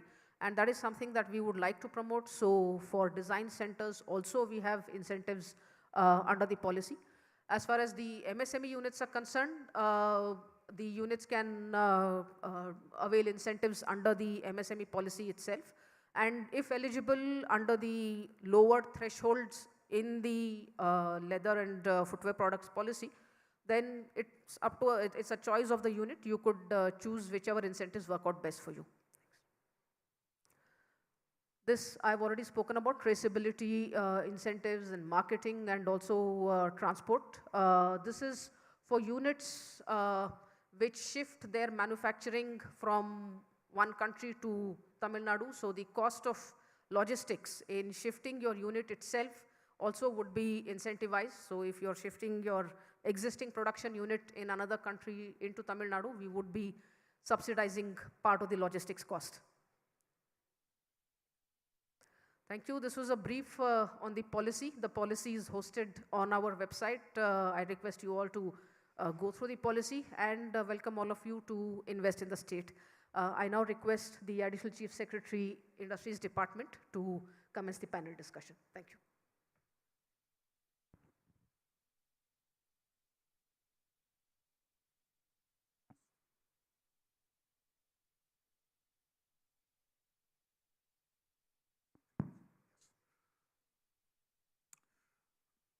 Good afternoon to all of you, and thank you for patiently waiting for this panel discussion. I think this is an important discussion because what Pooja has just outlined is what is contained in the policy which is released today, which is the outcome of a lot of deliberation with the industry players and based on suggestions that we have received from a cross-section of people. This has been in the works for some time now, for almost 6 to 8 months. Before we've been able to bring it out, and that's part of the entire process of consultation. We are hoping that this policy will take us to the next level, literally, in terms of where we stand on in this particular sector. And I understand from the industry players that this is the first state to, Tamil Nadu becomes the first state to actually bring out a policy of this nature. I have with me a very distinguished panel, as the names and the faces are all familiar to you. They are all industry players, people who will have significant opinions and significant thoughts on this particular area. So let me start first with Mr. Selvam, who's the Executive Director of the Council for Leather Exports. And in some senses, this particular policy, he's been an important contributor to the emergence of this policy. He has been doing some of the front running with our ability to bring out the policy. So, Selvam, my question to you would be, what are the prospects based on this? What kind of prospects? What prospects do you see for exports, particularly of footwear, both leather and non-leather, and of leather products? And to what extent do you think diversification from pure leather-oriented products is essential for the footwear industry here in Tamil Nadu? Okay, thank you very much, sir. We wholeheartedly from Council for Leather Exports, we represent around 3,500 manufacturer exporters throughout India. And state of Tamil Nadu has brought out this policy. We welcome this policy first of all. Why? This is a policy which is address the entire ecosystem. So far earlier several policies have been there. These policies address only a part of entire production process. This policy addresses the entire ecosystem. That means starting from production, processing and marketing side. That is one aspect of the policy which incentivizes and encourages in all the stages. And also the component ecosystem, that is nearly 90% we depend on imports, whether it's machineries, other components, everything. We depend on imports. For that, the cluster approach, that is very, very crucial for the development of the entire footwear and leather product policy. That is our first aspect. Regarding the second issue is regarding exports. Already two issues here. One is domestic side, another one is export side. Of course, in export, non-leather footwear and leather product, Tamil Nadu stands first among all the regions. There are 5 major regions in India. Tamil Nadu is a number 1 state in export of leather and leather product. As you specifically mentioned about diversification. Diversification is a need of the hour. We can't simply ignore and sit in isolation. The demand for non-leather footwear is growing leaps and bounds throughout the world. On this aspect, whether existing players, they can go for brownfield joint venture investment or any greenfield investment from abroad. We need to welcome. On this aspect also the policy addresses robustly, then it is also we welcome that one, sir. This way also. Apart from that, feature also, yeah, if domestic production, another aspect is domestic production. Domestic production also, there is a demand for additional 2.4 billion pairs of footwear, what we need. Right now, our per capita consumption is 1.9. When compared to USA, it is 7 pairs, or China, it is 3 pairs. Where even if you go with the China range, we need another 2.5 billion pairs in next 4 to 5 years for India. In this aspect also, especially in Tamil Nadu, that all non-leather footwear clusters are located in Haryana, Rajasthan, Punjab, all these places. So these clusters are not located in southern state, especially Tamil Nadu. So this policy will address this issue also. Thank you very much. Mr. Sunil Taneja is the director of Cheyyar SEZ Developers Private Limited. You are a pioneer, Mr. Taneja, in Tamil Nadu in terms of establishing one of the earliest units on non-leather footwear, particularly for export. So I have 2 quick questions for you. One is in terms of, what is your experience like being in Tamil Nadu, and what do you think we can do better in terms of skilling, in terms of logistics, in terms of other forms of support that we can provide to make sure that not only are you in a position to expand, but more producers like you, more manufacturers like you can come into the state? That's one.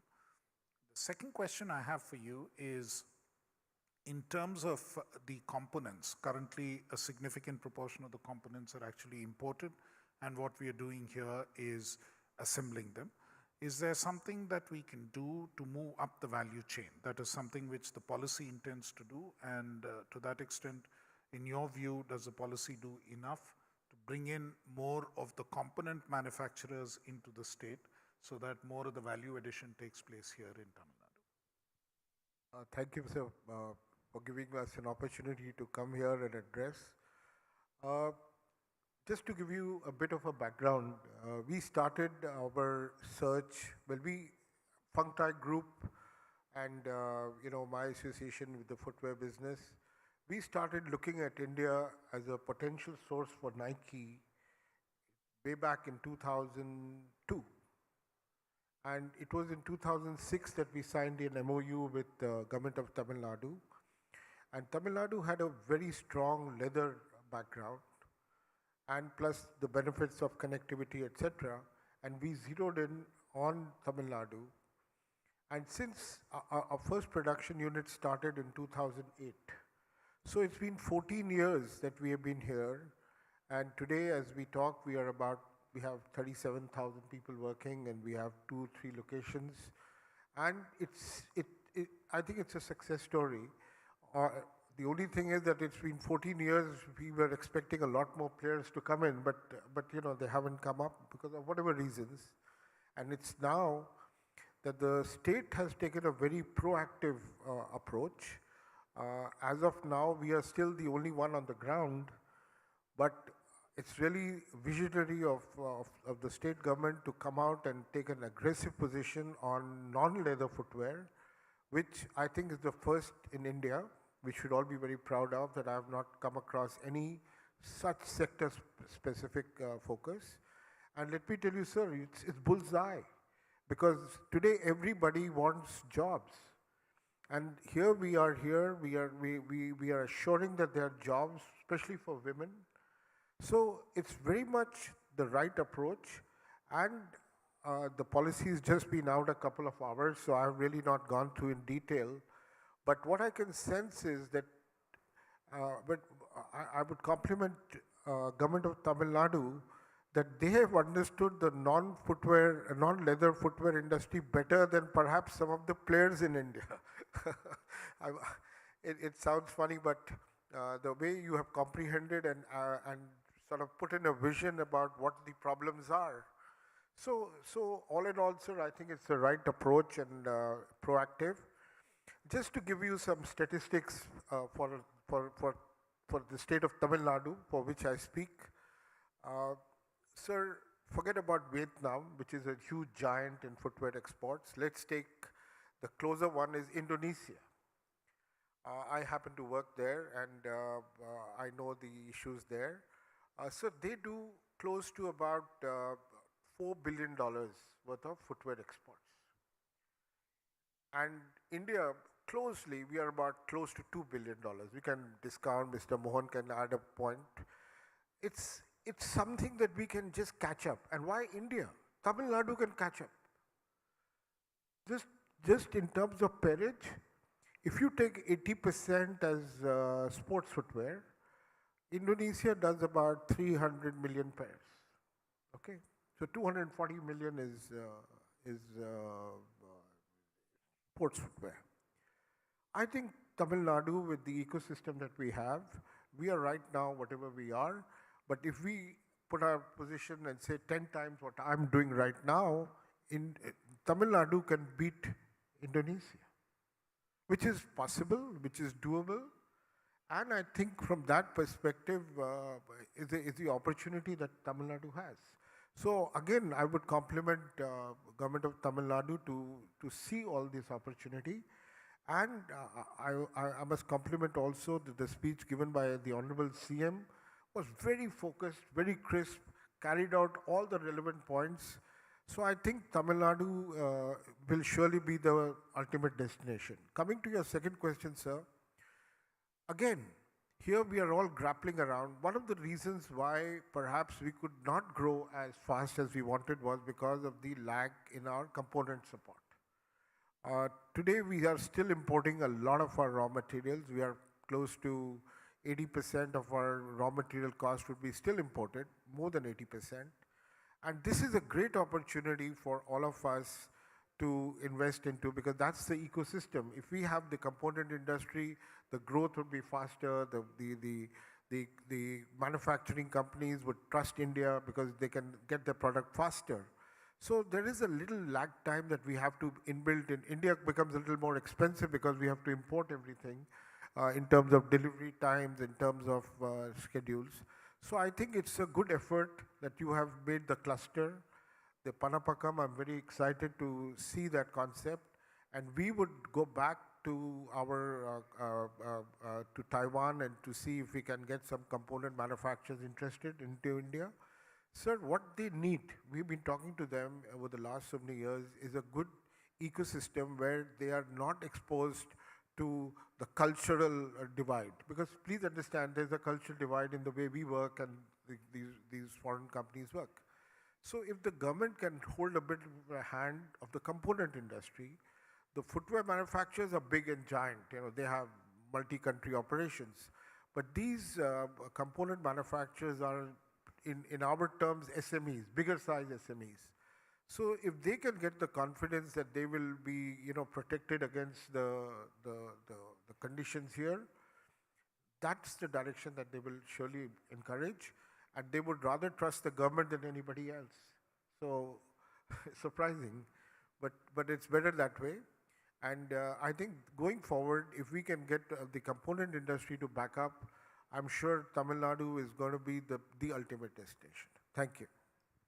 Thank you very much, Mr. Taneja. I mean, I think you've stood Ronald Reagan on his head when he said that the scariest thing that I can tell you is I'm here from the government, I'm there to help you. So I think you...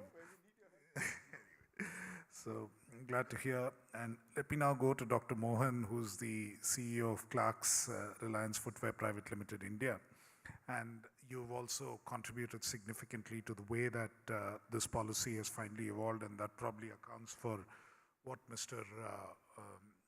Taneja also said, that we focused on the relevant issues which are relevant for the manufacturers. So I should thank you for that input from your side. But on a more general footing, I mean, this is a policy where we are attempting to catch up, where we are attempting to get prepared for the next 5 years or so. But strategically, I think as an industrial policy, we need to keep looking ahead. So where do you think the future lies in terms of non-leather footwear globally? And what kind of materials, what would be the shape of things to come? And where, I mean, this is one step we are taking now. And what further steps do you think a state like Tamil Nadu needs to take in order to remain current, in order to remain relevant in this particular segment? And the second thing is, what do manufacturers in the state, already existing in the state, need to do to adapt to these changing trends? What would your recommendations be to manufacturers in the state? Thank you, sir. And first, I thank you for giving the privilege to participate in this. And thank you, Pooja Madam, when we had a lot of interactions. And I still remember the first interaction we had about 8-9 months back, when I said that we are trying to focus on something which is not growing. When I said that, you said, like, look, what is happening? Then I gave you statistics like 86% of the world consumes non-leather footwear. That doesn't mean that we should not focus on leather. We should focus on something, which is a rising sun or something like a sunrise sector. That is to answer your first question. And, like, if you look at our country, I had been in this trade for more than 3.5 decades and worked around the world. And if you look at India as a country, we grew from one level to other level. Initially, when we started, there was a shortage of foreign exchange, and we were basically exporters of raw material. Then as we kind of moved on, we said we became exporters of finished leather when the norms in Italy, became very stringent in pollution norms, and I used to sell lots of leathers in the late 80s around the world. And then we became shoe apparel exporters. We graduated one level above, and then we eventually became shoe exporters. So it was all like we had grown from one level to other level. There is no planned growth. Whereas China, I had been interacting with China from the late 80s when I used to sell leather. And thereafter, I used to kind of import from China and distribute it when we had quotas. To get it into Rotterdam and distribute it for my previous company with global brands. But if you look at it, they said, look, footwear.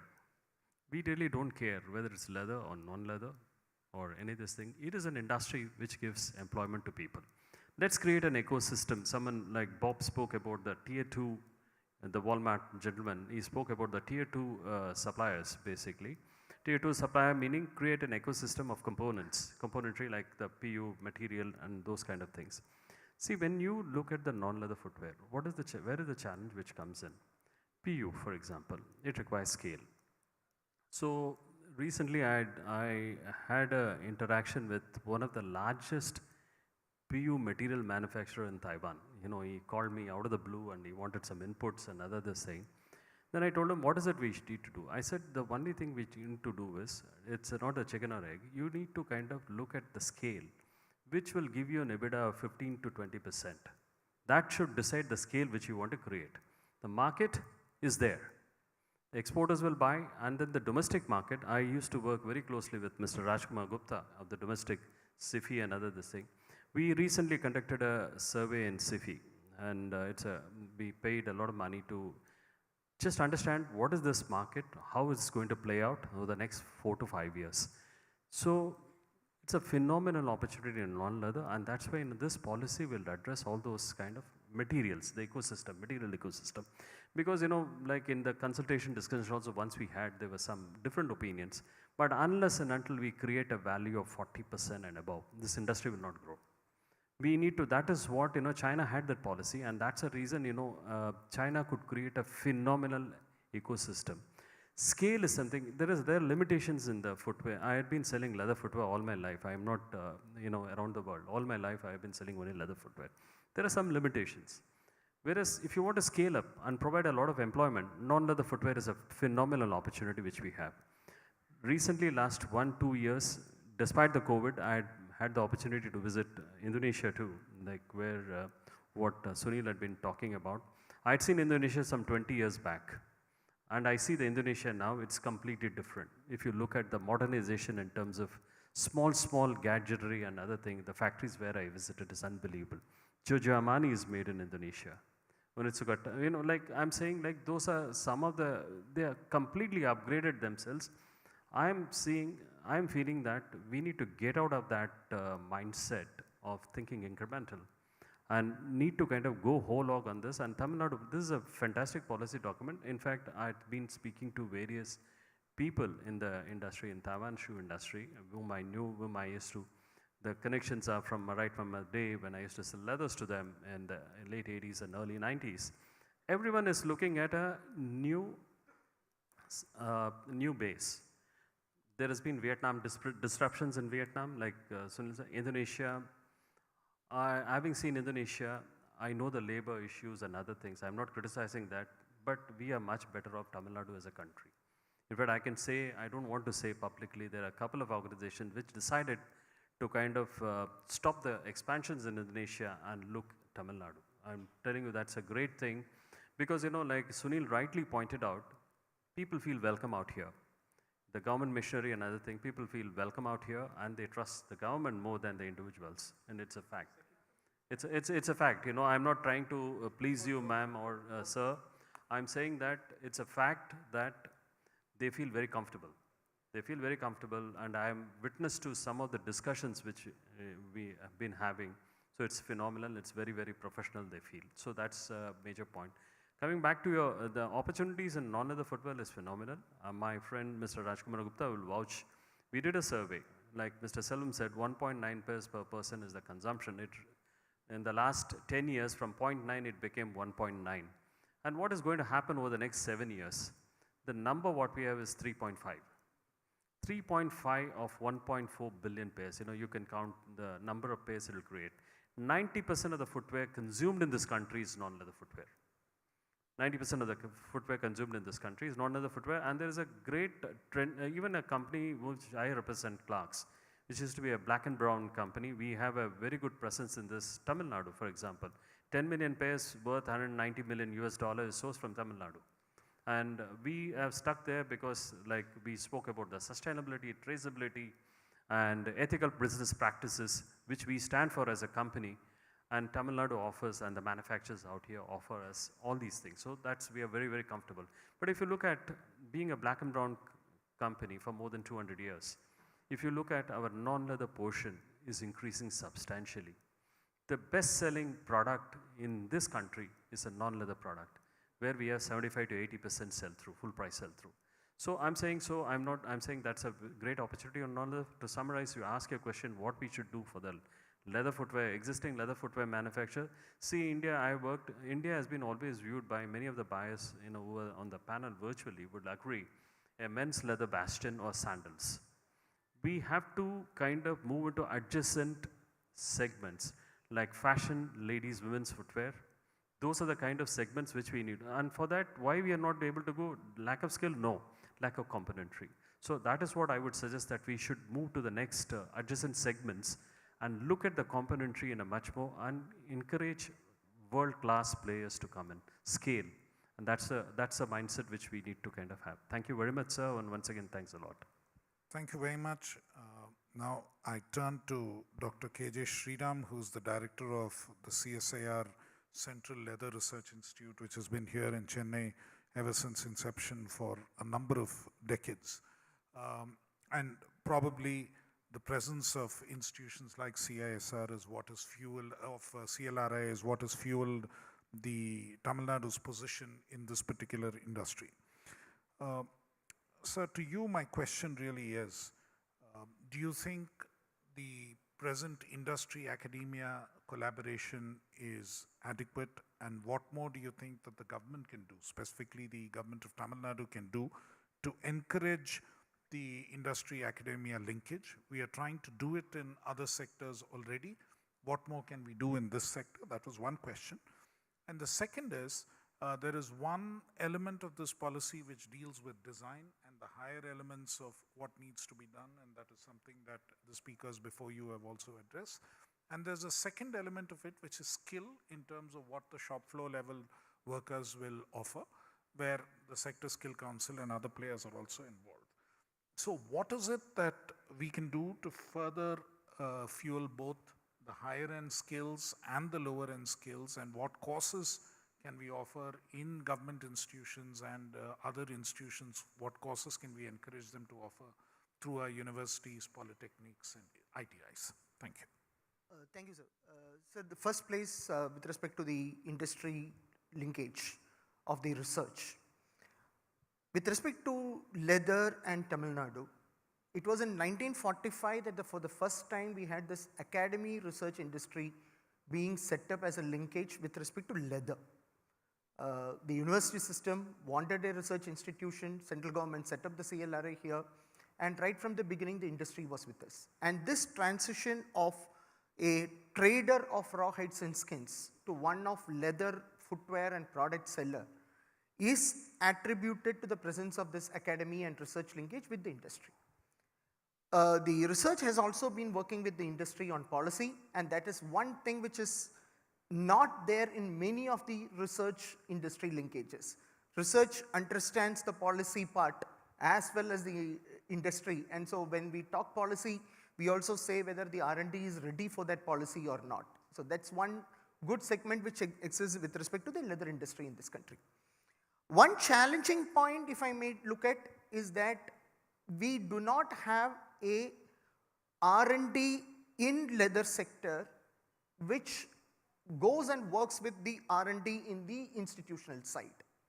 Predominantly it is one-way driven. You do an R&D in the academy or an research institute like CLRI and scout for the industry to take up the technology in India, while in the rest of the world they have their own technology development where the R&D institute supports it. So this is somewhere where the government sector comes into picture to promote the technology transition from the institutions to the industry. That hand-holding needs to continue. It is there to a large extent, but I think it needs to continue a little bit more. Now, we have been talking only leather. unfortunately, the non-leather R&D, if I may take it, is very negligible in this country because we never had a non-leather footwear as a thought process itself. But here, with respect to R&D institutions and academy, the material science-based research that is happening in India, if it is moved from composite materials for construction, this, that, etc., to composite materials for footwear, now that the footwear industry from across the world is going to come in here, I suppose India will come with some of the best materials which are today not known for the footwear sector. We have been talking about PU, PVC and all those stuff, but like leather industry, the non-leather industry will also be required to have biodegradable footwear, this, that, etc., when you are exporting it. So this is one segment which is there. Coming to the domestic market, as the per capita consumption of footwear increases, leather as a natural material driven product cannot meet the per capita consumption of footwear. And that is where the non-leather footwear also comes in. Cost is another element. But in this scenario, we also need to look at that the Indian foot sizing is totally different from the rest of the world. And if you are a seller in India, we will have to wait for the new foot sizing system which is going to come out by the end of this year. And that's going, as we see it today, the Indian sizes are going to be completely different from the rest of the world. And that's going to be an opportunity segment because you're going to manufacture comfort footwear. As the Chief Secretary was saying in the morning, you need to provide that kind of a comfort footwear for the people in this country. We also have this bad recognition as the diabetes capital of the world. And footwear is one of those most important things which takes care of the progression of diabetes and whatnot. So that's one part of the whole system. Regarding the second part which you said about the readiness of academy and research to meet the requirements of the industry, let me put it, as of now, while the institutions, whether you take it CLRA, FDDI, CFTI, NIFT, all of them are there. Institutions like NIFT have already been focusing on designs. NID in Ahmedabad, though they are not there in Tamil Nadu, but have been focusing to a large extent on designs. We at CLRA were also focusing on design developments, especially on the comfort footwear side. Here, we have to leverage on the traditional designs of this country. There were segments like Kolhapuri and others, Mojori, Kolhapuri and other segments which had developed based on the Indian culture. And I think that's a huge segment where design interventions has to come in. Here the training of trainers, where the Indian institutions would be trained elsewhere in the world and in turn train the workers, down workers here. I think that would be the requirement of the future. That's where the design school development would also come in. With respect to the skilling, yes, upskilling is one challenge. And I think the institutions are already geared up to that. And whomsoever is a current workers, we may have to change the curriculum in a little way that the institution will now have to go to the industry and train them rather than the industry coming to the institution and getting trained. We may have to work with them while they are working in the industry and do the upskilling. And that's something which I think institutions like us will have to revamp ourselves and do. I suppose I have answered your question, sir. Thank you very much. And now, yeah. One area where I think, especially for non-leather footwear, product development there's a lot of technology nowadays. So somehow if our institutes can gear up the students to adapt to those design techniques, that would give us a big advantage. Yes, sir. So the Anna University curriculum has already been revised to include a large segment of non-leather footwear part. Thankfully, another institution which is there down in Chennai, the SIPET, they are very much into the polymer and products. We are already in discussion with them. They have been looking at polymers other than footwear. We have started talking to them, and once they are also on board, I think what you addressed, the curriculum segment for the non-leather footwear will be there. Believe me, along with component industry is the development industry. Yes. And there's a lot of jobs that are being used, and I think Indian engineers can really do a dramatic job. We have seen how the big brands have manufacturing development centers in other countries, and I think we can outdo them. We'll do that, sir. We'll try to do that. Thank you. That was a very interesting insight, and I think that brings us straight to Mr. Kumar Rajagopalan, the Chief Executive Officer of Retailers Association of India, and the member of the steering committee of the Open Network for Digital Commerce.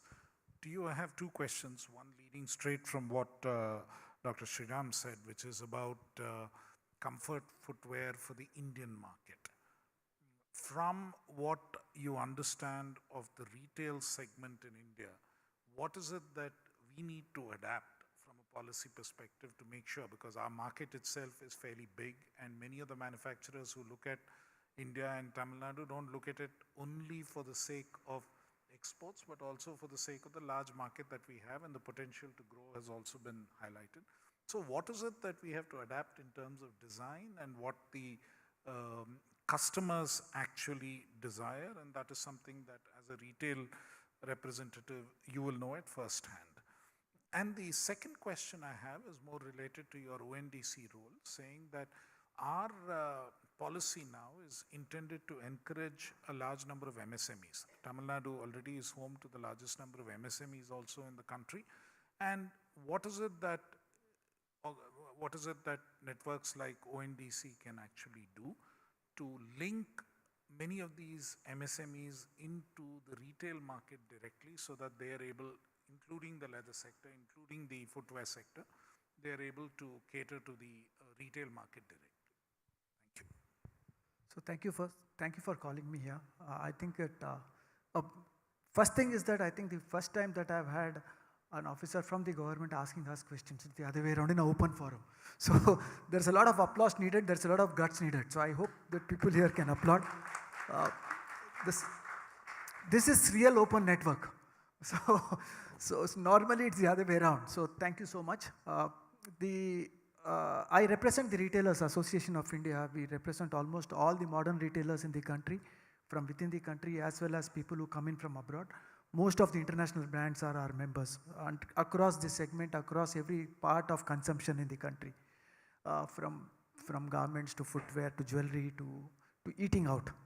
The policy, I mean, parts of it I've seen, and it looks very, very encouraging overall, and I think it's nice that there is a focus towards doing something. The first part of anything is to create focus, and it's very nice. The second part is, what do I hear from consumers? What do I hear from outside in the market? And I can only give you by anecdotes of what's happened outside to be able to give it. I don't have the full data for it, and it would be not right for me to tell the full data. I know 2 or 3 data which I'd like to bring forth. The first data is around, we trace something called the market movement, that we look at the analytics in the market to see what's happening to overall market. This we started just before COVID, and then during COVID it became very useful because we are looking at various categories and we are looking at whether it's growing or not growing in that month. In the midst of the pandemic, when most of the categories, especially garments and footwear, did not really grow because people were not going out to their offices, people were not wearing good clothes to go to a function, there were 2 or 3 outliers there. One was electronics, because people were buying electronics, it became a requirement for subsistence. Second was basic food, because people were not going out to eat, but they were eating at home. And the third thing, believe it or not, which was growing, was a category called athleisure with us. Okay? Athleisure includes footwear and everything to do with leisure wear. And that was zooming up. I mean, there were growth of about 20-22% seen in the whole athleisure category. And this emphasizes what was happening to the market then, because while people are not going out, they still need items that will take care of their athletic and leisure needs. And that really went very well. Post-pandemic, we are seeing a very good growth now in all the normal traditional sector. Garments come up, footwears come up. It's not like athleisure is gone down, athleisure is still up there. So that kind of answers what you're talking about in terms of where are we, where are the customers really going and shopping. So I think this is an important part. The second part is about leather. I don't think we should scoff at leather. Having looked at what's happening here, I think we should exercise the winning horse. So whatever we do today should not land up into we losing our sight on what's been happening to leather and leather footwear. That's an important part. A big chunk of consumption in the country of consumers, and most of you, if I ask you to raise your hands, you will say that you bought footwear that's manufactured in India. right? And that I think we should be very proud of. As Indians, we sometimes don't realize what it is to be able to wear things that's made in this country and be very proud of it. So that's the second part. The third part is about the non-leather footwear. I think it really needs focus, because I don't think it's come out in the right manner in which we should be looking at it, because we've not looked at it as overall footwear. We've looked at it from a component perspective rather than a full utilitarian perspective. When you call something as a requirement of going to a function, when you look at it from a utilitarian of going for leisure activities, then we start thinking, what do we need to do for consumers? And then I many a times think that all of us have to first think consumers and then work the other way around. So on that account, there's a whole lot that we'll need to do. Some of the leading manufacturers and brands in this country, the international brands, when I speak to and ask them, why do you even buy from China? What is it that we can't do for you here? And they said, listen, you can't compete the price, but more importantly, you can never do the quality that we talk about.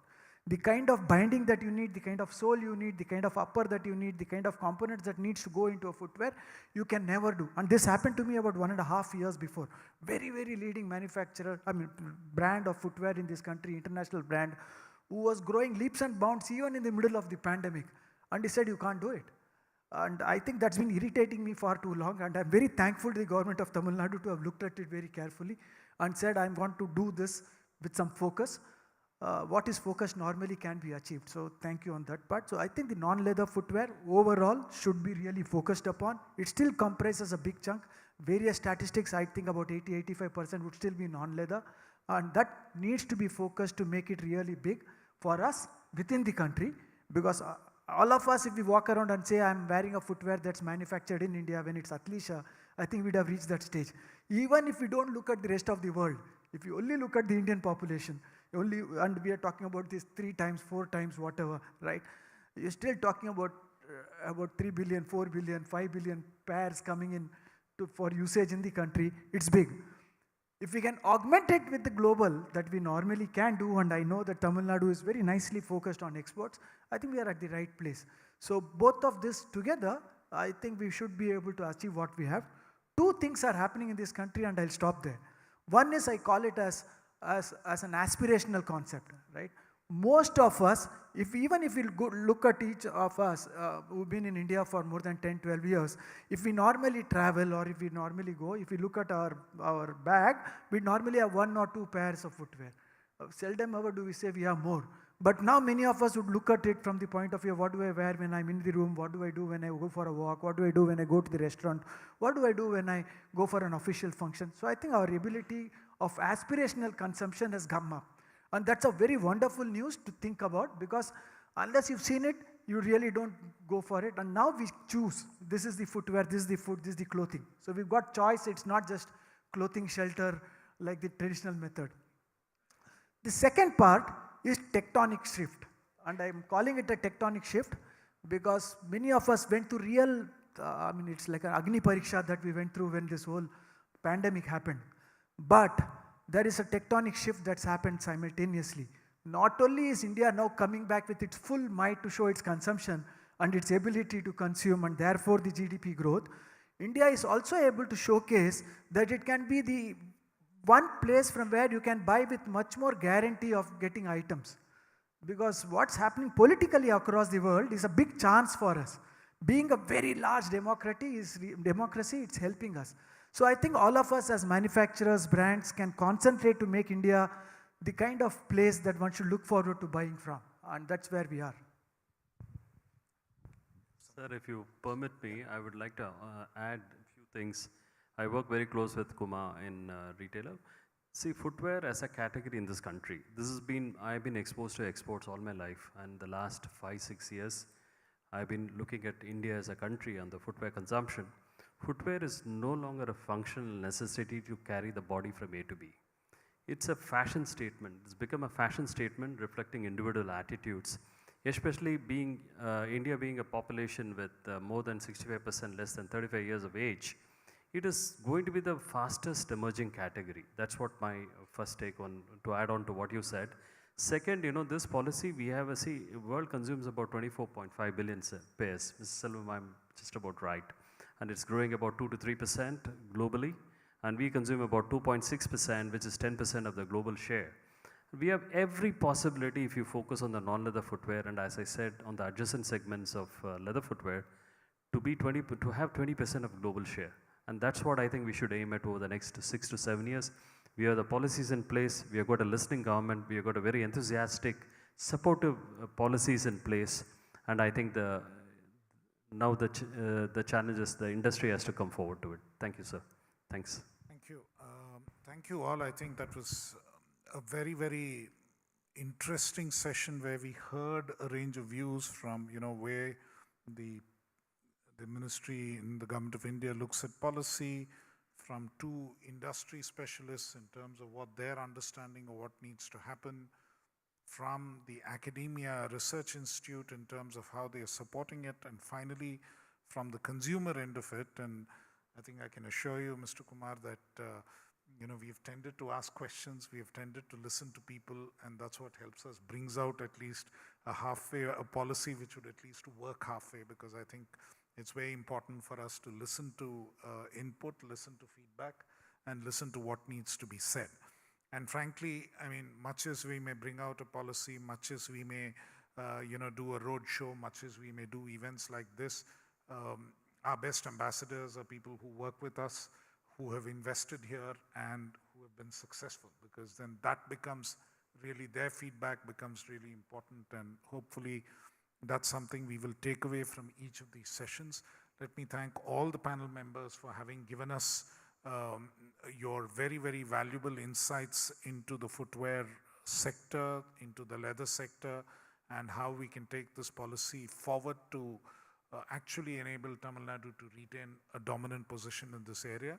And I think now we need to listen to another very important consumer. We have to listen to the pangs of hunger from our respective stomachs, because I think the lunch is also served. And we will take a break now at this point. I thank you all once again. And I thank the audience also for their very patient listening. Thank you.